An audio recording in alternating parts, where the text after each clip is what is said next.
Boa noite a todos, a paz do Senhor. Eu queria começar com uma oração.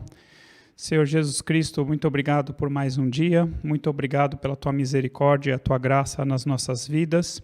Senhor, perdoa os meus pecados, Senhor, capacita-me, Deus, para transmitir a Tua palavra para os meus irmãos. Senhor, capacita-me, Deus, a falar ao Espírito e ao coração deles, que o Senhor nos dê revelação de Ti e da Tua palavra, e que o Teu Espírito Santo juntamente nos transforme, segundo a Tua imagem, segundo a Tua semelhança, em nome de Jesus. Amém. Então hoje eu vou falar sobre 1 Crônicas. Eu peço desculpas para os irmãos, porque até a aula passada eu estava numerando de forma errada os slides da aula, né? Eu estava colocando, por exemplo, a aula 20, a aula 22, mas no módulo 2 nós recomeçamos, tá? Então esse PowerPoint aqui, ele está corrigido, já está como aula 7, tá bom? Então, essa aqui, nós estamos no módulo 2, né, visão panorâmica do Antigo Testamento. Vou falar sobre 1 Crônicas. Esse mapa aqui, só para os irmãos irem se acostumando, né, a respeito das 12 tribos de Israel, mais ou menos, né, qual era o território original de Israel. Esse mapa não está 100% perfeito, né, ele pega ali uma região ali de Tiro e Sidom, que eu já comentei, tinha até uma observação, olha, Tiro e Sidom não fazem parte ali do território de Israel, que eu ainda não encontrei um mapa com uma resolução tão boa, tá bom? Mas assim que eu achar, eu troco por um mapinha melhor, tá? Mas é só o material de apoio.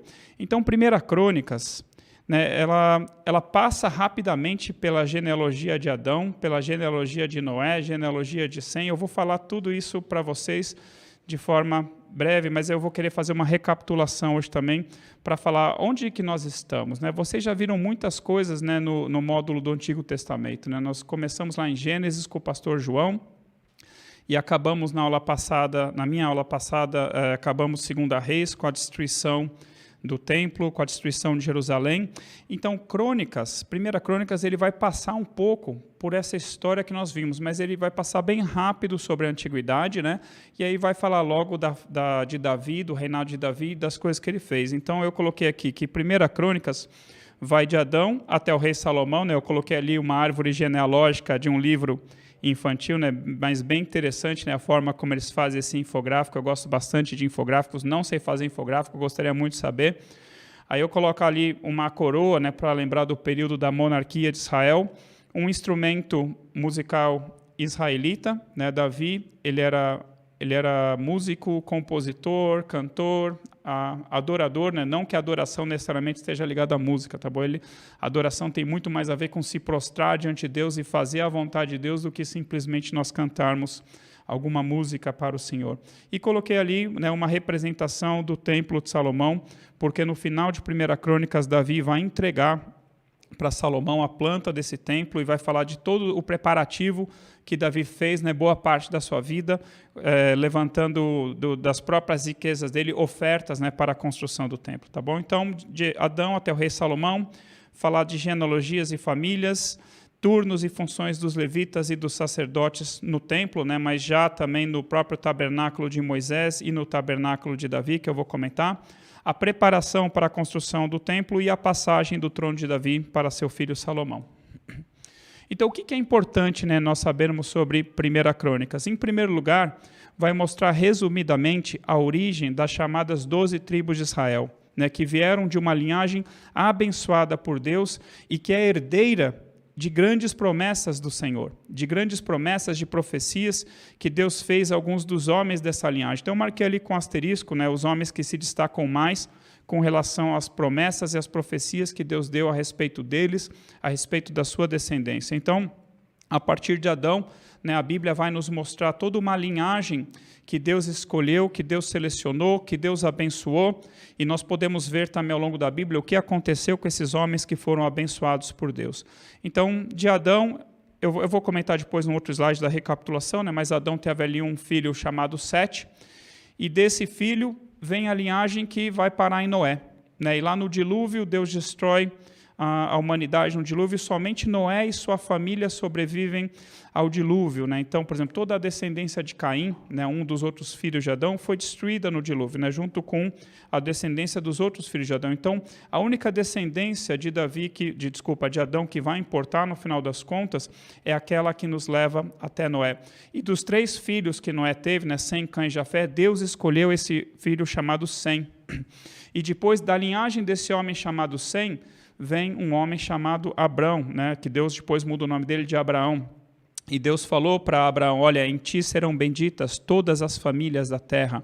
Né, traduzindo o que Deus falou para Abraão, Jesus Cristo virá da sua descendência. Então, Abraão, dos filhos que Abraão teve, Deus escolheu Isaque. Isaque teve 2 filhos, Esaú e Jacó. Desses 2 filhos, Deus escolheu a Jacó e Deus mudou o nome desse filho para Israel. Israel teve ali 12 filhos, um deles se chamou Judá. E da descendência de Judá vai vir o rei Davi, e da descendência do rei Davi vai vir a Jesus Cristo, né? Então, depois eu vou falar um pouquinho disso na recapitulação, mas então o livro de 1 Crônicas vai mostrar resumidamente essa história, né, de como que nós saímos de Adão e como que nós chegamos até as 12 tribos de Israel.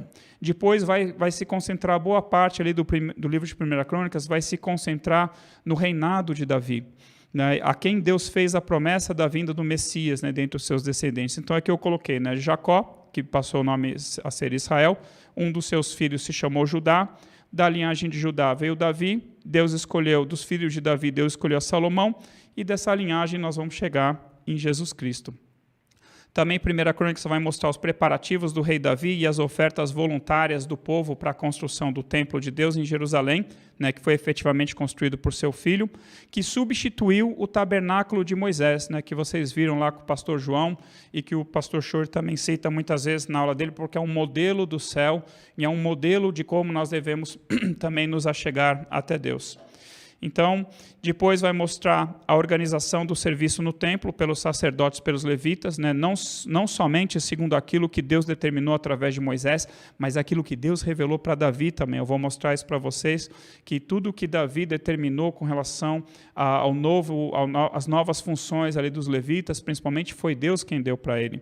E também mostra a passagem do trono de Davi para seu filho Salomão. Então, esse é o grande panorama do livro de 1 Crônicas. Então, aqui eu selecionei algumas passagens para mostrar aquilo que eu comentei. Então, Deus escolheu, desde aquela linhagem lá que veio lá de Adão, Deus escolheu dessa linhagem alguns homens específicos, fez aliança com alguns homens específicos, fez promessas, abençoou a vida deles. Então, por exemplo, a respeito de Sem, né, um dos filhos de Noé, aquela primeira passagem aí que eu coloquei, Gênesis 9, 24 a 27, mostra Noé amaldiçoando, né, a descendência de Cã, mais especificamente o seu filho Canaã, e abençoando a Sem, e colocando Sem, né, então eu comentei, né, Noé teve 3 filhos, Sem, Cã e Jafé. Desses 3, Deus exaltou a Sem, né, e nós vemos isso na bênção que Noé profere sobre Sem. Noé também abençoa seu filho Jafé, mas ele coloca Sem acima de Jafé, né? Quando ele fala assim, olha, habite Jafé nas tendas de Sem, né? E Canaã lhe seja servo. Então, Deus colocou aqui, olha, Sem é mais abençoado do que Jafé. Ele não menciona Cã diretamente, mas a descendência de Canaã, por exemplo, foi amaldiçoada. E ao longo da Bíblia nós vemos as consequências, né, daqueles que foram abençoados por Deus e daqueles que foram amaldiçoados por Deus. E depois da descendência de Sem, Deus escolhe esse homem chamado Abrão, né, que Deus depois muda o nome para Abraão. Ora, disse o Senhor a Abrão, sai da tua terra e da tua parentela e da casa de teu pai, e vai para a terra que eu te mostrarei. Então, Abrão, ele morava num lugar chamado Ur dos Caldeus, perto lá do Golfo Pérsico, lá onde fica o Iraque, onde fica... Como é que é mesmo? É o nome daquele país que o Saddam Hussein invadiu? O Kuwait. Boa, obrigado, Paulo. Né? Então, eu tinha esquecido, desculpa. Então, mais ou menos naquela região é da onde Deus tirou Abraão e trouxe até a terra de Canaã. Então, Deus tirou ele de lá para trazer até a terra de Canaã, e Deus falou assim, a tua descendência, eu darei essa terra. E ele fala assim para Abraão, de ti farei uma grande nação, e te abençoarei, e te engrandecerei o nome, sê tu uma bênção, abençoarei os que te abençoarem, e amaldiçoarei os que te amaldiçoarem. Em ti serão benditas todas as famílias da terra. E que nem eu comentei, na prática isso significa o quê? Através da descendência de Abraão, Deus iria trazer ao mundo a Jesus Cristo. E através de Jesus Cristo, todas as famílias da terra seriam abençoadas, no sentido assim, a porta da salvação estaria aberta a todas elas. Aí depois, depois de algumas gerações, vem esse homem chamado Judá, e aí Jacó, então assim, Abraão teve um filho chamado Isaac, que teve um filho chamado Jacó. Jacó teve 12 filhos, um desses filhos é Judá. E quando Jacó está para morrer, ele abençoa Judá. E abençoa com uma bênção especial, mostrando também que o Messias viria da sua linhagem. Então, Judá, teus irmãos te louvarão, a tua mão estará sobre a cerviz de teus inimigos. Os filhos de teu pai, isso é, teus outros irmãos, se inclinarão diante de ti. O cetro não se arredará de Judá, isso é, o governo, nem o bastão de entre seus pés, até que venha Siló. Siló significa assim, aquele a quem pertence o cetro. Então, aqui está falando de um descendente da tribo de Judá, que teria o cetro, isso é, que governaria, que reinaria, e os outros se prostrariam diante dele. Está falando a respeito de Jesus Cristo. Depois ele até cita ali o jumentinho, que nós cremos, eu creio que esse aqui é o jumentinho que Jesus montou para entrar ali em Jerusalém. E depois da descendência de Judá, Deus exalta a Davi. Então, o Senhor Deus de Israel, Davi falando, o Senhor Deus de Israel me escolheu de toda a casa de meu pai. Então, Davi tinha mais 7 irmãos. Davi era filho de um homem chamado Jessé. Então, Deus escolheu a casa de Jessé. E dentre os 8 filhos de Jessé, Deus escolheu a Davi. Então, Davi fala assim, Deus me escolheu de toda a casa de meu pai para que eternamente fosse eu rei sobre Israel. Porque a Judá escolheu por príncipe e a casa de meu pai na casa de Judá. E entre os filhos de meu pai se agradou de mim para me fazer rei sobre todo Israel. Então, aqui eu estou tentando mostrar para vocês o que o livro de 1 Crônicas está mostrando. Está mostrando lá desde Adão até a família de Davi, tá bom? Então, aqui recapitulando, eu vou tentar gastar aqui uns poucos minutos nesse slide, só para mostrar de onde que nós saímos lá em Gênesis e onde que nós estamos agora na Bíblia, tá bom? Então, no começo, Deus criou todas as coisas. O nosso Deus, nós cremos que nosso Deus é o Deus Criador. Ele criou as coisas que se veem e as coisas que não se veem. E lá em Hebreus também fala que pela fé nós cremos que as coisas que se veem, isso é, esse mundo físico que nós vemos, foi criado a partir das coisas que não se veem. E tudo foi criado pela palavra de Deus.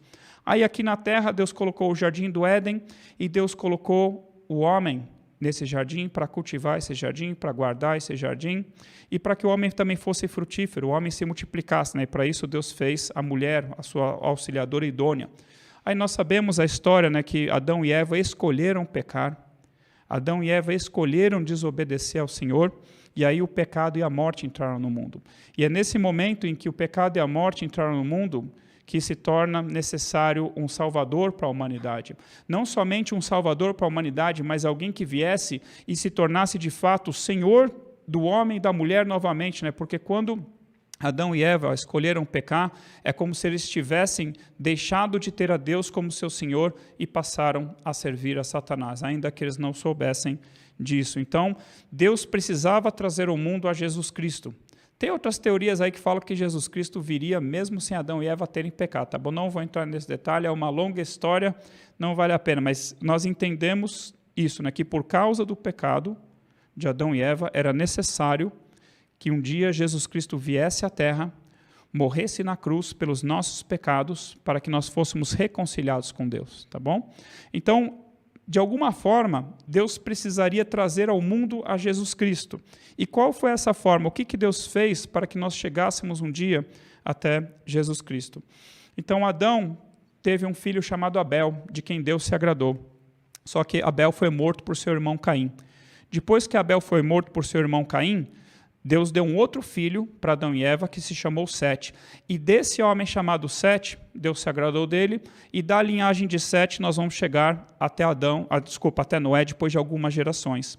E Noé achou graça aos olhos do Senhor. Então Noé, Deus falou para Noé, olha, a maldade se multiplicou sobre a terra, eu vou destruir a humanidade, somente você, sua esposa, seus 3 filhos e as esposas deles vão entrar na arca com você, e os animais que eu trouxer. Vocês vão sobreviver, todo o resto será destruído. Então toda aquela geração, toda aquela descendência de Caim, todos os demais filhos de Adão e Eva pereceram no dilúvio. Somente Noé sobreviveu. Mas é interessante que, apesar de Deus ter destruído o homem por causa da maldade do homem, nós vemos que a maldade entrou na arca junto com o homem, porque logo depois, né, que Adão e Eva não, perdão, logo depois que Noé e seus filhos e suas esposas saem da arca, Noé era lavrador, Noé plantou para si uma vinha, né, depois de um tempo tomou lá o vinho, acabou se embebedando. Seu filho Cã, um dos seus filhos, ele tem ali um comportamento reprovável, né, como se ele zombasse do próprio pai que estava ali nu e bêbado, e aí tem toda aquela história que eu não vou entrar em detalhes, mas é por isso que Canaã acaba sendo amaldiçoado por Noé, porque ele desrespeitou Noé. Mas dos 3 filhos que Noé teve, Deus resolve exaltar e abençoar a esse homem chamado Sem. Algumas gerações depois, nós chegamos dentro da geração de Sem, isso é, de todos os filhos que Sem teve, Deus se agradou de um, e de todos os filhos que esse outro teve, Deus se agradou de outro, e nós chegamos num homem chamado Terá, que teve 3 filhos. Desses 3 filhos que Terá teve, Deus se agradou de Abraão. E Deus escolhe Abraão e faz aquela promessa, olha, de ti eu farei uma grande nação. E não somente farei de ti uma grande nação, reis procederão de ti. Então você vai ser pai de uma grande nação, mas você também vai ser pai de muitas outras nações, né? Então Abraão, é o chamado um dos patriarcas, ele deu origem a Israel e a outros povos, né, que eu vou comentar ali depois, né, que vai citar no livro de 1 Crônicas. Mas de todos os filhos que Abraão teve, Deus se agradou de Isaque, né, que foi o filho que Deus havia prometido para Abraão, né?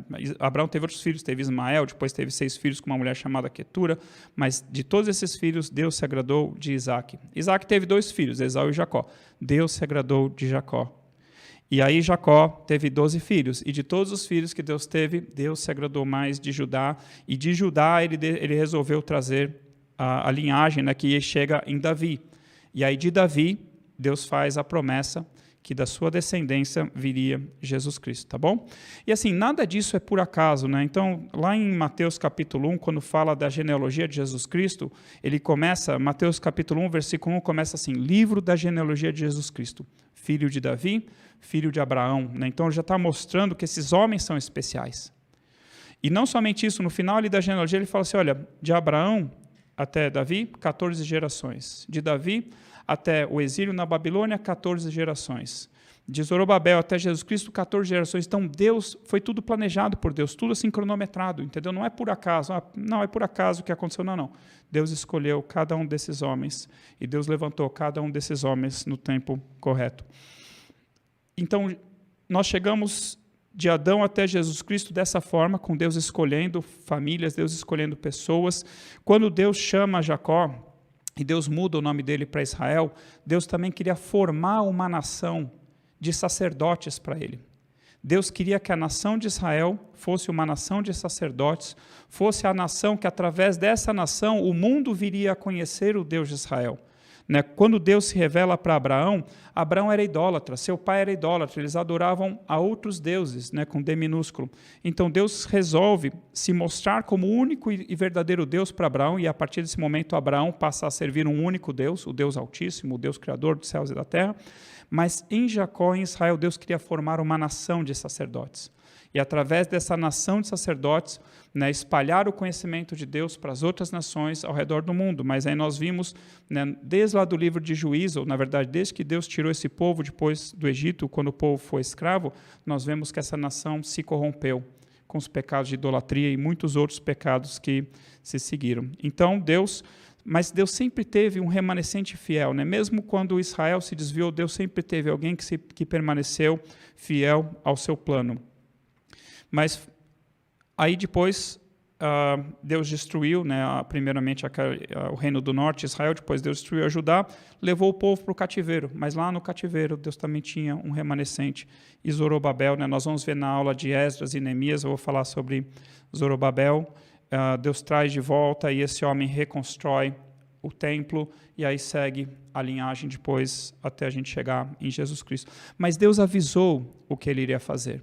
Então, como que Deus avisou a humanidade das coisas que ele iria fazer? Como que Deus avisou esses homens? Deus, às vezes, falou diretamente com eles, ou Deus levantou homens que nós chamamos de profetas, né? O que é um profeta? É alguém que fala em nome de alguém.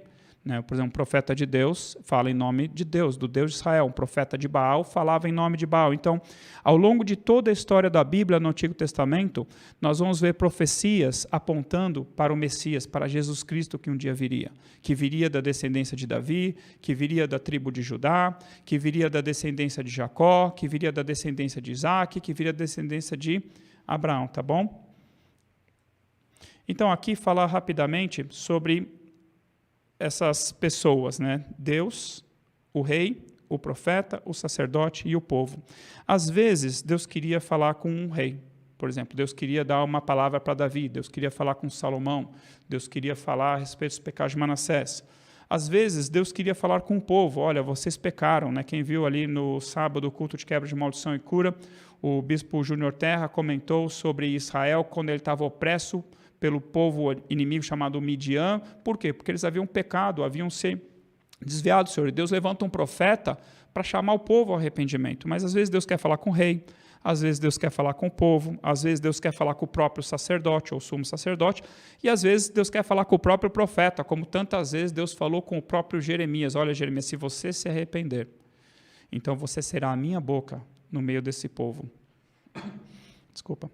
Então, como que Deus fazia normalmente para falar com o rei, com o povo ou com o sacerdote? Deus mandava a sua palavra para um profeta, normalmente. Deus podia falar diretamente com o rei? Podia. Por exemplo, com Salomão, 2 vezes Deus falou diretamente com Salomão através de sonhos, mas muitas vezes, né, a forma normal como Deus fazia era levantar um profeta para entregar uma palavra para o rei ou para o povo. Então, o profeta, né, recebia a palavra de Deus, transmitia essa palavra para o rei, transmitia para o povo, transmitia para o sacerdote. Às vezes a palavra era para ele mesmo, né, que nem eu comentei. E o que o sacerdote, qual era o papel do sacerdote? Então, por exemplo, Deus falou assim, olha, vocês estão em pecado, né, eu vou trazer juízo sobre vocês. Aí o povo, por exemplo, se arrependia e, através do sacerdote, oferecia sacrifícios e ofertas para Deus, tá bom? Obviamente, né, que tinha ali os sacrifícios e ofertas regulares, né, das festas ou dos pecados, digamos assim, do dia a dia das pessoas, mas em alguns momentos específicos o sacerdote ia lá e oferecia um sacrifício, uma oferta especial para o Senhor. E é interessante, eu quis colocar assim justamente dessa forma para dizer que Jesus Cristo, ele é rei, ele é profeta, e ele é o nosso sumo sacerdote. Eu coloquei ali algumas referências, depois você pode ver. E só, assim, Jesus Cristo é muitas outras coisas, né? Por exemplo, eu coloquei que ele é rei, mas ali a passagem de Apocalipse que eu coloquei vai falar que ele é rei dos reis e senhor dos senhores. Ele não é simplesmente rei, ele é o rei que está acima de todos os reis. Ele não é simplesmente senhor, ele é o senhor que está acima de todos os senhores, né? Então, e completando ali o chamado, os ministérios de Efésios 4:11, eu coloquei aqui, ó, Jesus é apóstolo, Jesus é o grande evangelista, Jesus é o supremo pastor, ou grande pastor, também a Bíblia chama ele dessa forma, e Jesus também é mestre, além de todas as outras coisas que Jesus é, o desejado das nossas almas, o ungido e muito mais, tá bom? Mas só para dizer, então, que nós temos essas figuras muito fortes no Antigo Testamento, a figura do rei, a figura do profeta, a figura do sacerdote e a figura do povo. E a forma como Deus muitas vezes falava era através do profeta. Deus podia, às vezes, falar diretamente, né, com o rei, que nem eu falei, ou com o próprio sacerdote, tá bom? Mas isso aqui vai ser importante quando nós estudarmos os livros dos profetas, né? Eu comentei numa aula, acho que foi de 1º ou 2ª Reis, que a maioria dos profetas, eles estão inseridos no meio da história desses reis, né? Por exemplo, o profeta Isaías profetizou nos dias dos reis Uzias, Jotão, Acás e Ezequias, né? Se for eu que for dar aula de Isaías, vou mostrar para vocês isso. Então, os profetas, eles estão inseridos no contexto, principalmente dos reis do norte e reis do sul, e muitas vezes eles traziam uma mensagem de arrependimento para aqueles dias, muitas vezes eles profetizavam para fatos que iam ainda acontecer anos ou séculos depois, e muitas vezes profetizavam a respeito do próprio Jesus Cristo, tá bom? Então, no livro dos profetas, nós vamos ver esse tipo de coisa. Então, aqui, um panorama, assim, com relação à distribuição dos capítulos, né? Então, 1 Crônicas, do capítulo 1 até o capítulo 8, vai falar dessas genealogias, né, que eu dei ali tentei dar uma encurtada e explicar para vocês, vai falar desde a genealogia de Adão até os filhos de Jacó, os filhos de Israel. No capítulo 9, ele vai falar, assim, do nada ele vai falar a respeito daqueles que vieram morar em Jerusalém depois do cativeiro. É interessante que esse capítulo 9 está meio que perdido no meio de todo o resto, tá bom? Mas esse assunto nós vamos falar mais especificamente quando falarmos de Esdras e Neemias, tá bom? Mas só para dizer que ali o capítulo 9 trata dos que voltaram. E quem voltou? Descendentes de Judá, descendentes de Benjamim, mas principalmente também levitas e sacerdotes. Aí, no capítulo 10, ele vai contar o finalzinho da história de Saul, quando Saul é derrotado e morto na guerra contra os filisteus. Depois do capítulo 11 para frente, é praticamente sobre o reinado de Davi. E dentro do reinado de Davi, né, ali, principalmente ali nos últimos capítulos, vai contar dos preparativos para a edificação do templo, vai contar o que Davi adicionou no serviço dos sacerdotes e no serviço dos levitas. Então, os sacerdotes, os levitas, eles faziam parte daquela descendência de Israel. Né? Levi era uma das 12 tribos, e dessa descendência de Levi, Deus separou para servirem a ele, seja no tabernáculo de Moisés, ou seja mais para frente no templo. Tá bom? E dentro da tribo de Levi, né, eu já mostrei isso, tem lá a família de Arão, que se tornou a família de sacerdotes. E aí, do capítulo 22 ao 29, né, em paralelo com a edificação do templo, com os preparativos da edificação do templo, em paralelo com as mudanças, né, ou as adições que Davi estava fazendo ali ao ministério dos sacerdotes dos levitas, vai contar como é que foi a transição também do reinado de Davi para Salomão. Então, por que as genealogias são importantes? Né? Porque elas nos explicam as origens dos povos, né? Elas explicam famílias, né? Por que aconteceu tal coisa com tal família, nos ajudam a entender a própria Bíblia e nos ajudam a entender o mundo em que hoje nós vivemos. Você quer entender parte da briga aí de Israel contra os povos? Tem que olhar da onde que eles vieram, da origem deles. Né? Então, aqui eu coloquei alguns exemplos, né, de personagens bíblicos que nós vemos principalmente em Gênesis e os povos a quem eles deram origens. Por exemplo, Abraão, ele não somente é pai, né, da nação de Israel, mas ele é pai praticamente de todas as nações árabes. Então, Esaú, né, deu origem ali aos edomitas. Então, assim vai, tá bom? Então, por exemplo, Cã deu origem aos egípcios. Cã deu origem aos povos de Canaã, da terra de Canaã, os cananeus, ferezeus, amorreus, jebuseus. E também mostra, né, então, as genealogias também são importantes para mostrar o que acontece com aquele que Deus abençoou e o que acontece com aquele que Deus amaldiçoou. Né? O que aconteceu com a descendência de Canaã, que foi amaldiçoada? O que aconteceu com a descendência de Sem, que foi abençoado? Isso é uma lição para nós. E também as genealogias eram importantes, principalmente no Antigo Testamento, porque a herança passava de geração em geração. A terra, né, quando o povo de Israel conquistou a terra de Canaã, as porções de terra, elas passavam de geração em geração dentro daquela família. Né? Então, isso também foi muito importante quando o povo voltou do exílio, para cada um tomar posse de volta da sua terra. E também, né, no caso dos sacerdotes dos levitas, eles tinham direitos especiais, eles eram sustentados pelos dízimos e pelas ofertas do povo de Israel. Então, alguém, para ser sustentado, né, para ter direito, para ter o privilégio de servir na casa do Senhor, ele precisava provar, né, de quem ele era descendente, que ele era descendente de Arão, que ele era descendente de um dos outros filhos ali de Levi, Gerson, Coate, Merari, e para ele ter direito a servir ao Senhor, esse privilégio, e para ter direito também a ser sustentado. Então, por isso que as genealogias são importantes, tá bom? Aqui só para mostrar o que aparece de genealogia, não vou entrar nesse detalhe aqui com vocês. Aqui eu trouxe de volta esse slide, né, que eu mostrei em algumas aulas ali, se eu não me engano, talvez sobre 2 Samuel ou 1 Reis, mas só para dar o destaque ali para Salomão. Então, de todos os filhos que Davi teve, Deus escolheu a Salomão para ser o seu sucessor, tá bom? Isso é o que eu quero que você guarde, pelo menos nessa aula, a respeito desse slide. Só para dizer que de todos os filhos, Deus escolheu a Salomão. Então, aqui, né, eu coloquei versículos que mostram que Deus, de fato, escolheu, que não foi por acaso, não foi simplesmente da cabeça de Davi, que Deus falou assim, eu acho que eu vou escolher Salomão, porque eu gostei mais dele. Não, foi Deus quem escolheu Salomão, e antes mesmo de Salomão nascer. Né? Então, essa parte aqui que eu destaquei em amarelo. Né? Então, depois você pode ler essa passagem toda, com calma, obviamente, né? Então, Davi fala assim para seu filho Salomão, ele fala para o povo, na verdade, né? Mas depois ele vai falar para Salomão, olha, era meu propósito de coração edificar uma casa de repouso para a arca da aliança do Senhor e para os estrados dos pés do nosso Deus. Porém, Deus me disse, você não edificará a casa ao meu nome, porque você é homem de guerra e você derramou muito sangue. Então, eu já comentei aulas passadas, mas só para recapitular também. Até aquele momento, nós tínhamos o tabernáculo de Moisés, A Arca da Aliança não estava no tabernáculo de Moisés, eu vou mostrar daqui a pouco para vocês. Mas Davi, ele resolveu construir um templo para Deus. Ele falou assim, ele chamou o profeta Natã um dia e falou assim, olha, eu moro numa casa bonita, eu moro numa casa painelada, né, numa casa bem construída, enquanto a Arca de Deus está numa tenda. Aí o profeta Natã entendeu na hora o que Davi queria fazer, e Natã falou assim para Davi, olha, faz o que você quiser, porque o Senhor é contigo. Isso é, você quer construir um templo para Deus? Segue em frente, porque Deus ama você, Deus se agrada de você. Aí Deus fala para Natã assim, volta lá para Davi, né? Lembra que eu falei, Deus fala com o profeta e manda a mensagem ali para o rei. Volta lá para Davi e fala assim, olha, gostei que você quis construir esse templo para mim. Apesar de eu nunca ter pedido isso para ninguém, eu nunca pedi para vocês me construírem casa nenhuma, eu pedi para vocês me fazerem uma tenda, né, através de Moisés, para que eu habitasse no meio de vocês, mas nunca pedi para ninguém construir casa nenhuma para mim, mas já que você resolveu isso no seu coração, saiba que não vai ser você, né? Por quê? Porque você derramou muito sangue, você é um homem de guerra, mas quem vai construir essa casa para o meu nome vai ser o teu filho Salomão, que há de nascer ainda, né? Então Deus...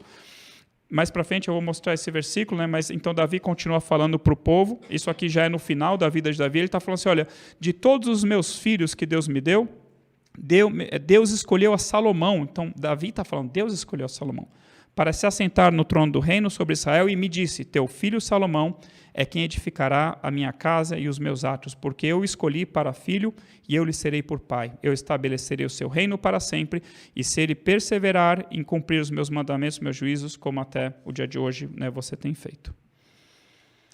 Então aqui, a respeito da preparação da construção do templo, Davi fala assim, olha, esse templo que nós estamos construindo, ele tem que ser grandioso, porque ele não é para homens, ele é para Deus. Então Davi, né, ao longo de sua vida, né, como rei, ele ajuntou o que ele pôde, de prata, de ouro, de pedras preciosas, de bronze, de ferro para os pregos, para que ele doasse para a casa do Senhor essas coisas. Olha, ele falou assim, do meu próprio tesouro pessoal, eu vou dar ouro, eu vou dar pedra, eu vou dar prata, pedras preciosas, eu vou dar bronze, eu vou dar ferro também, do meu tesouro pessoal. E a planta do templo, eu vou mostrar aqui uma passagem para vocês, Davi fala assim, olha, eu recebi essa planta das próprias mãos do Senhor.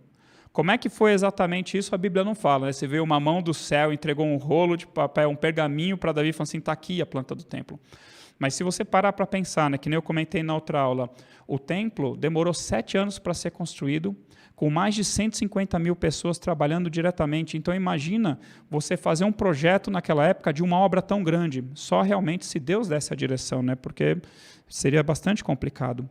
E aí, quando Davi também dá a planta do templo para Salomão, Davi também determina como é que vão ser os turnos dos sacerdotes e dos levitas, né? Como que eles devem servir a Deus ali no templo. E o principal diferencial, né, do templo que Salomão acabou construindo com relação ao tabernáculo de Moisés, muito mais do que simplesmente as dimensões físicas, né, que nem eu comentei em outra aula, que o tabernáculo de Moisés, por exemplo, só tinha a bacia de bronze, né, para o sacerdote se lavar, mas porque o tabernáculo era uma coisa móvel, as pessoas tinham que carregar, enquanto que no templo de Salomão tinha a bacia, mas tinham mais 10 pias, né, para os sacerdotes também se lavarem. O altar do templo de Salomão era muito maior do que o altar do tabernáculo, por questões práticas também. Mas muito mais do que essa diferença de dimensões ou de quantidade de utensílios, a principal diferença é o louvor, que foi Davi quem introduziu no culto a Deus, tá bom? Então, o templo foi construído com ofertas voluntárias dadas por Davi, pelos nobres e por todo o povo. E, na verdade, essas ofertas, né, o próprio rei Davi fala assim, Senhor, das tuas próprias mãos, nós estamos te devolvendo, essas ofertas que nós estamos dando hoje para ti, foi o Senhor quem nos deu, porque foi o Senhor quem nos deu vitória contra os nossos inimigos e nós tomamos os despojos da guerra. Foi o Senhor quem abençoou a nossa colheita, a nossa produção, foi o Senhor quem abençoou o nosso gado. Então, tudo o que nós estamos te dando, Senhor, na verdade, nós estamos te devolvendo. Das tuas próprias mãos recebemos e agora devolvemos ao Senhor. E é muito parecido, né, quando Moisés foi construir o tabernáculo, que Moisés falou assim, olha, quem de vocês aí com coração grato quer dar uma oferta para a construção do tabernáculo? E o povo veio com coração alegre e deu o quê? Deu ouro, deu prata, deu peles de animais, deu tecidos, deu pedras preciosas. E de onde que eles ganharam isso? Ganharam dos egípcios. Porque Deus falou assim para Moisés, olha, quando eu tirar o povo do Egito, Eles não vão sair de mãos vazias. Os próprios egípcios vão dar para eles presentes. E quando eles forem sair, eles devem pedir para os egípcios, vocês têm que nos dar presentes também. Nós estamos indo embora, né? Vocês estão tudo aí com medo de morrer. Vocês têm que nos dar presentes.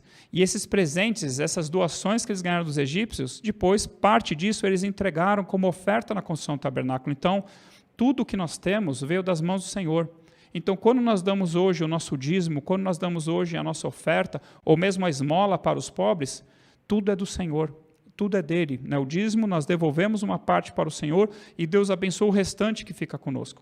A oferta, né, é uma oferta, às vezes, de gratidão que nós fazemos ao Senhor, mas tudo vem das mãos do Senhor. Então, quando você se converte e você entrega a sua vida para Jesus, você não entrega simplesmente sua vida para ter a salvação, você entregou a sua vida toda para o Senhor, tudo é dele, a tua casa é dele, a tua família é dele, o teu emprego é dele, os teus dias são dele, o teu dinheiro é dele. Né? Então nós temos que perguntar para o Senhor, o que o Senhor quer que eu faça com isso aqui que o Senhor está colocando nas minhas mãos, tá bom? Então aqui continuando a preparação para a construção do templo, então Davi por muitos anos ajuntou coisas, né? E ele pensava assim, eu estou aqui ajuntando porque meu filho Salomão ainda é moço e tenro, e a casa que se há de edificar para o Senhor deve ser sobremodo magnificente, para nome e glória em todas as terras. Isso é para que todas as nações saibam que em Jerusalém tem um templo grandioso para o nosso Deus, que é grandioso. Providenciarei, pois, para essa casa o necessário. Assim o preparou Davi em abundância antes da sua morte. Então aqui, mais uma vez, né, aqui está exatamente aquela profecia que eu falei, né, que Deus falou, olha, teu filho, eis que te nascerá um filho, que será homem sereno, homem pacífico. Né? O nome Salomão significa paz. Salomão será o seu nome. Então Deus falou, olha, não é você, Davi, mas um filho que ainda vai nascer. E o nome desse filho que ainda vai nascer vai ser Salomão. E ele sim vai construir casa para mim. Então aqui continua, né, a preparação do templo. Eu selecionei esse versículo para mostrar, né, que Davi entregou a planta do templo, a planta da casa do Senhor. E ali no final está escrito assim, tudo isso, disse Davi, me foi dado por escrito, por mandado do Senhor, a saber todas as obras dessa planta. Então, de alguma forma, Deus escreveu para Davi aquilo que ele deveria construir. As suas dimensões, os seus materiais, e os seus turnos e os seus serviços. Então, aqui eu coloquei uma comparação, uma breve comparação. Lá em Israel, né, alguns irmãos aí que foram para Israel até visitar esse lugar, existe uma réplica do tabernáculo de Moisés. Né, não dá para dizer que é uma réplica 100% fiel, né, porque tem detalhes que somente Moisés sabia, Bezalel e Aholiabe, aqueles que construíram ali o tabernáculo, mas tentaram ser fiéis nas dimensões, nos materiais, talvez nem tanto, né, porque tinha muito ouro ali no tabernáculo, é pouco provável que gastaram tanto ouro assim na construção dessa réplica, mas pintaram pelo menos de um dourado ali, tá bom? Então ali nós podemos ver, né, a cerca, né, o linho fino retorcido, né, que cercava o átrio, dá para ver ali o altar do holocausto, feito de bronze, a pia de bronze, onde o sacerdote se lavava, e depois ali uma tenda, né, onde a primeira parte é o lugar santo e a segunda parte é o santo santo. Depois eu tenho ali um desenho que mostra, mas vocês já viram isso, né, nas aulas do pastor Chori, eu creio que também nas aulas do pastor João. E aí eu coloco ali também uma representação de como talvez tenha sido o tabernáculo que Davi construiu para abrigar a arca do Senhor. E depois ali um desenho, né, uma ilustração de como talvez tenha sido o templo que Salomão construiu segundo aquilo que Deus ordenou a Davi. Por exemplo, né, ali nós vemos a pia de bronze, né, muito maior, e ela colocada em cima de 12 bois de bronze, né, 3 voltados para o norte, 3 para o sul, 3 para o leste, 3 para o oeste. Isso não existia no tabernáculo, né? Isso foi algo que Davi recebeu de Deus e falou, tem que ser assim. Né? E ali tem mais outras pias, né? E ali tem o altar ali bem maior também.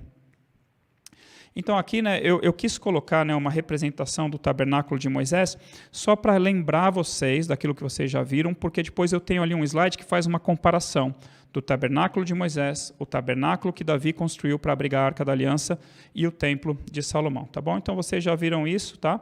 Mas fica aí de referência. E aqui, como que era o tabernáculo de Davi? Era só uma tenda com a Arca da Aliança. Então aqui é a comparação.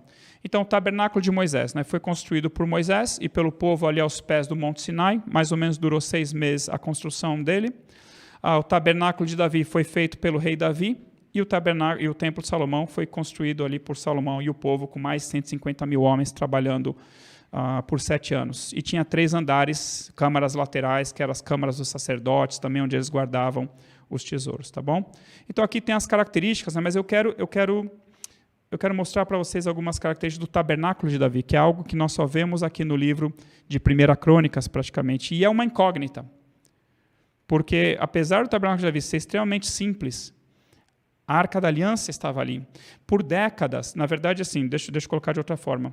Eu não sei se vocês vão lembrar, tá bom? Mas em 1 Samuel, bem no começo de 1 Samuel, eu comentei que Israel perdeu a Arca da Aliança numa guerra contra os filisteus.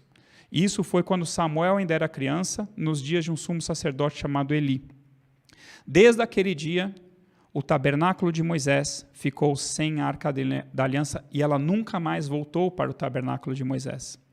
Então, décadas se passaram, né? Se passaram muitos anos durante os dias de Samuel, se passaram os 40 anos do reinado de Saul, e só depois que Davi estava reinando sobre todo Israel, isso é pelo menos mais 7 anos para frente, é que Davi resolve trazer a Arca da Aliança para Jerusalém. Então, a Arca da Aliança ficou 7 meses com os filisteus, e Deus puniu os filisteus, né? Porque os filisteus pegaram a Arca da Aliança, e como troféu de guerra e como agradecimento ao deus dele chamado Dagon, colocou a Arca da Aliança de Deus no templo de Dagon.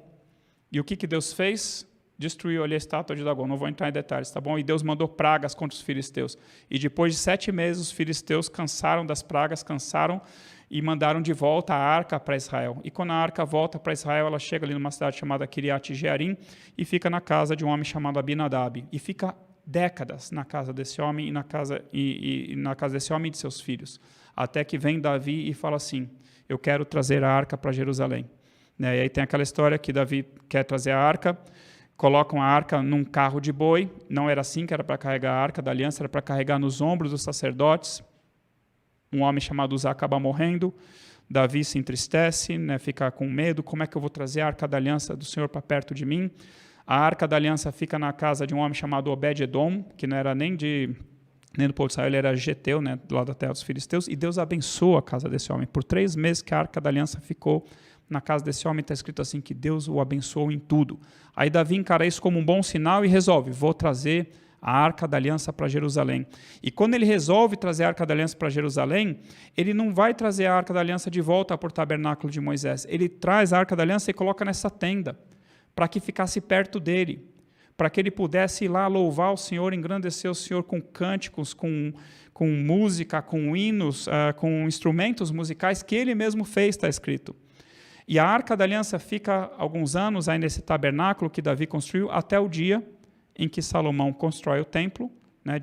No 4º ano do seu reinado ele começa a construir o templo, leva 7 anos, aí ele coloca a Arca da Aliança dentro do templo. Mas só para dizer o seguinte, que desde o dia em que Israel perdeu a Arca da Aliança, que tiraram ela ali do tabernáculo de Moisés, levaram para a guerra com os filisteus, ela nunca mais voltou para o tabernáculo de Moisés. E ela ficou muitos anos na casa de um homem, né, daquele homem chamado Abinadab, décadas, na casa dele, dessa família, e depois ficou algumas décadas, talvez 20, 30 anos, nessa tenda que Davi montou. E o que tinha nessa tenda? Tinha lugar santo? Não. Tinha o altar do sacrifício? Talvez tivesse ali um altar para sacrificar, mas não era o altar principal. O altar principal ainda estava lá no tabernáculo, lá em Siló, se não me engano, ou Gibeão. Mas o que tinha nessa tenda? Somente a Arca da Aliança. Tinha porteiros para guardar, né, para nenhum curioso, de repente, entrar lá, mas só tinha a Arca da Aliança, só isso.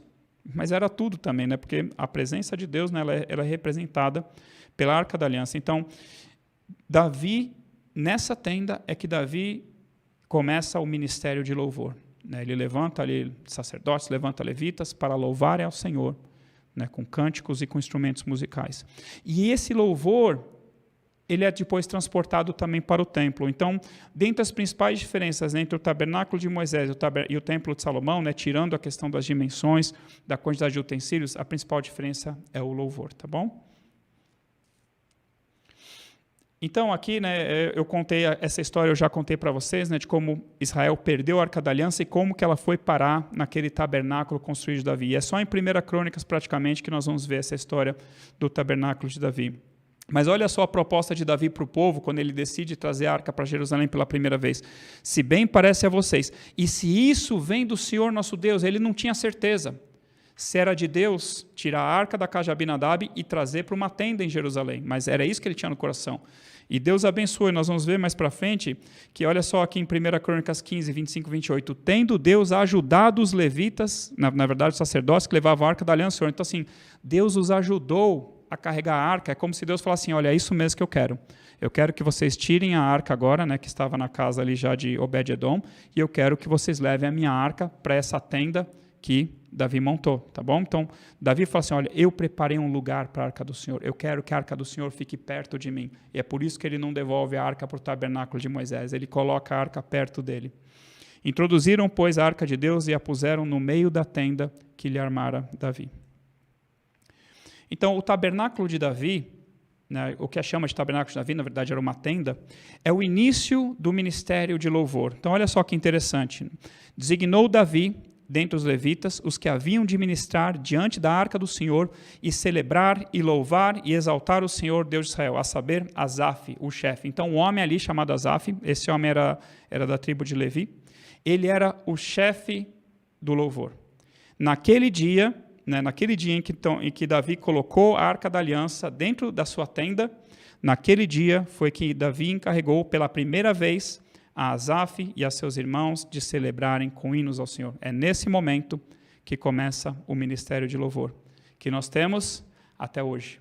Mas eu vou mostrar para vocês que foi Deus quem mandou. Não foi simplesmente Davi que teve a ideia. Olha, eu amo tanto a Deus, tem tantas coisas que Deus coloca no meu coração, que eu vou escrever salmos, eu vou cantar a Ele. Não, foi Deus quem determinou isso, que houvesse louvores a Ele.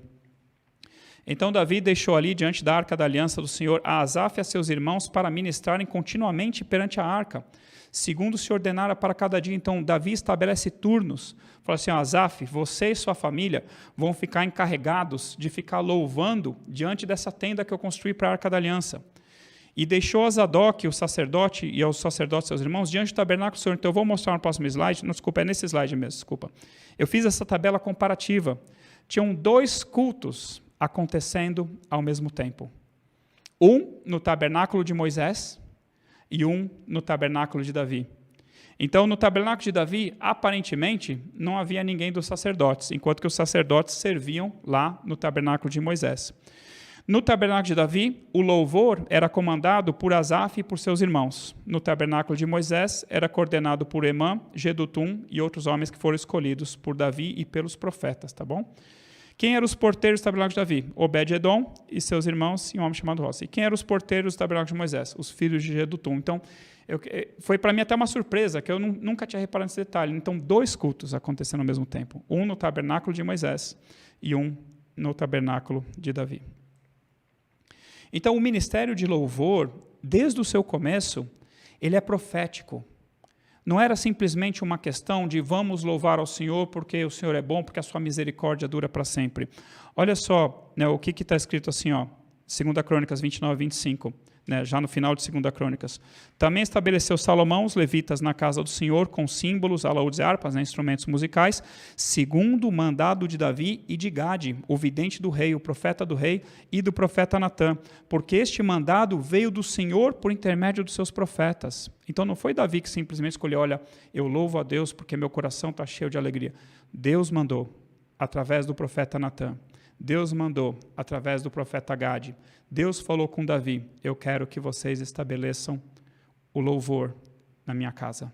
E vai ser dessa forma. E são essas pessoas que vão dirigir o louvor. Vai ser a família de Asaf, a família de Emã e a família de Jedutum. Então, Davi, juntamente com os chefes do serviço, separou para o ministério os filhos de Asaf, de Emã e de Jedutum, olha só, para profetizarem com harpas, alaúdes e símbolos. Então, eles cantavam, mas o que eles cantavam era profético. Por exemplo, Salmo 2 vai falar Jesus Cristo, né, primeiramente sendo traído, né, pelos judeus, pelos romanos, mas depois Jesus Cristo reinando sobre a humanidade. Salmo 110 do próprio Davi, Jesus Cristo subindo ao céu e se assentando à direita de Deus Pai Todo-Poderoso. Então eles simplesmente não cantavam, eles profetizavam cantando, eles profetizavam tocando seus instrumentos musicais. Então aqui, né, eu coloquei, né, olha só, por exemplo, a família de Jedutum profetizava com harpas, em ações de graças e louvores ao Senhor. Aí depois, no parágrafo de baixo, todos esses homens, filhos de Emã, o vidente do rei, e cujo poder Deus exaltou. Então, Emã, que era um dos ministros de louvor, ele mesmo era profeta. Não era simplesmente alguém que, por acaso, tocava bem ou cantava bem. Ele era profeta também. Então, o número deles, juntamente com seus irmãos, instruídos no canto do Senhor, todos eles mestres, todos eles homens peritos. Óbvio, né, que nós estamos falando aqui dos melhores escolhidos entre milhares da tribo de Levi. Então, a tribo de Levi tinha milhares de pessoas. Deus escolheu ali os melhores para cantarem, os melhores para tocarem, os melhores para profetizarem. Então, aqui só para contar para vocês, né, os turnos e funções dos levitas. Então, no Antigo Testamento, lá nos dias de Moisés, né, enquanto o povo não chegou na Terra Prometida, os levitas eles eram responsáveis por desmontar e montar o tabernáculo, carregar o tabernáculo e ajudar também nos sacrifícios e nas ofertas. Quando eles entraram na Terra de Canaã, por mais um tempo eles carregaram o tabernáculo, até que o tabernáculo ficou ali em Siló ou em Gibeão. Aí eles não precisavam mais carregar, nem montar e desmontar o tabernáculo. Porém, eles continuavam ajudando os sacerdotes no seu dia a dia. E o que Davi introduz, então, nos turnos e funções dos levitas? Cantores e músicos. Então, os levitas, até aquele momento, eles não tinham esse encargo de cantar e tocar para o Senhor. E é a partir de Davi, a partir do dia que Davi ali inaugura o seu tabernáculo, a sua tenda ali com a Arca da Aliança, é que esse ministério começa. Eles viraram porteiros também dos tabernáculos de Davi, já eram do tabernáculo de Moisés, mas também ficou estabelecido, né, os turnos deles como porteiros do tabernáculo. Também eram guardas dos tesouros, né, tesoureiros da casa do Senhor, oficiais e juízes. Né? Então, muitas pessoas, né, talvez ou por simplificação, ou por não enxergarem tudo isso, falam assim, os levitas, né? O que você faz na casa do Senhor? Eu sou levita, e a pessoa fala que ele é levita, querendo dizer que ele é do ministério de louvor, mas o levita é muito mais que isso. O levita ajudava o sacerdote, tinham levitas que eram porteiros, tinham levitas que eram tesoureiros, tinham levitas que eram guardas da porta, né? Então, levita não é simplesmente aquele que toca, tá bom? Levita é aquele que serve na casa do Senhor, tá bom? E hoje nós, né, aquela nação Israel, que era para ser uma nação de sacerdotes, né, e acabou perdendo isso por causa também do pecado, hoje a igreja é que são os sacerdotes de Deus. Então, todos nós somos chamados para servir ao Senhor, tá bom? Servir diante do Senhor. Aqui eu coloquei a respeito dos turnos dos sacerdotes só por causa de um detalhe. Então, você não precisa conhecer isso, mas só um detalhe, por exemplo, lá em Lucas, quando fala a respeito de Zacarias, né, que viria a ser pai de João Batista, fala que ele era descendente de um sacerdote chamado Abias. E esse Abias é citado lá nos turnos colocados por Davi, tá bom? Então, só para dizer, né, que, assim, lembra que eu falei que as genealogias eram importantes? As genealogias eram tão importantes que eles sabiam que Zacarias, marido de Isabel, era descendente daquele homem chamado Abias de um determinado turno para servir na casa do Senhor. Então, na hora de Zacarias servir, foi que ele teve aquela visão, o anjo Gabriel aparece para ele, fala que sua esposa teria um filho, seria João Batista, e que João Batista seria grande diante do Senhor. Então, aqui para terminar, meu último slide, instruções de Davi para o rei Salomão. Então, é lindo, né, a oração que Davi faz ali no final de 1 Crônicas, e eu quis selecionar só 2 trechinhos aqui para passar para vocês. Olha só o que Davi fala para Salomão. Tu, meu filho Salomão, conhece o Deus de teu pai e serve-o de coração íntegro e alma voluntária, porque o Senhor esquadrinha todos os corações e penetra todos os desígnios do pensamento. Se você o buscar, ele deixará ser achado por você. Se você o deixar, ele te rejeitará para sempre. Agora, pois, atende a tudo, porque o Senhor te escolheu para edificar casa para o santuário. Seja forte e faz a obra. Então, olha só que lindo. Serve, conhece ao Deus de teu pai e serve-o de coração íntegro. Né? Então, Davi passando para o seu filho Salomão, não que fosse uma novidade, né? Porque lá em Provérbios, capítulo 4, versículo 3 e 6, né? Salomão está contando o que seu pai Davi ensinava para ele. Quando eu era filho em companhia de meu pai, tenro e único diante de minha mãe, então meu pai me ensinava e me dizia, retém o teu coração as minhas palavras, guarda os meus mandamentos e vive, adquire a sabedoria, adquire o entendimento, não te esqueça da palavra da minha boca e nem delas te aparte. Então, Davi, desde que Salomão era pequeno, Davi tentou colocar na cabeça e no coração de Salomão a palavra do Senhor, tá bom? E ali terminar então naquele parágrafo do meio, 1 Crônicas 28, de 20 a 21. Disse Davi a Salomão, seu filho, seja forte e corajoso, e faze a obra. Não temas, nem te desanimes, porque o Senhor Deus, o meu Deus, há de ser contigo. Ele não te deixará, nem te desamparará, até que você acabe todas as obras para o serviço da casa do Senhor. Aí Davi fala, eis aí os turnos dos sacerdotes, dos levitas, para todo o serviço da casa de Deus, também se acham contigo, para toda obra, voluntários, com sabedoria. Isso é, você não está sozinho. Deus levantou pessoas para te ajudar a fazer a obra do Senhor. E enquanto você estiver fazendo a obra do Senhor, o Senhor estará contigo. Né? Isso serve para nós. Né? Enquanto nós estivermos servindo a Deus, né? Todas as coisas cooperam para o bem daqueles que amam a Deus e que são chamados segundo o seu propósito. Enquanto nós estivermos debaixo do propósito do Senhor, enquanto nós estivermos trabalhando para o Senhor e amando o Senhor, todas as coisas cooperarão para o nosso bem. Amém? Que Deus te abençoe, em nome de Jesus Cristo. A aula que vem, não terça-feira que vem, mas na outra, vou falar sobre 2 Crônicas. Tá bom? 2 Crônicas vai falar de Salomão até o fim do reinado de Judá, né, que é paralelo ali ao que nós vimos em 2 Reis, tá bom? Deus abençoe a todos, em nome de Jesus. Amém.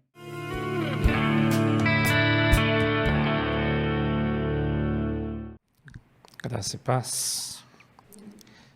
Hoje nós vamos falar sobre o Evangelho de João, aula 8.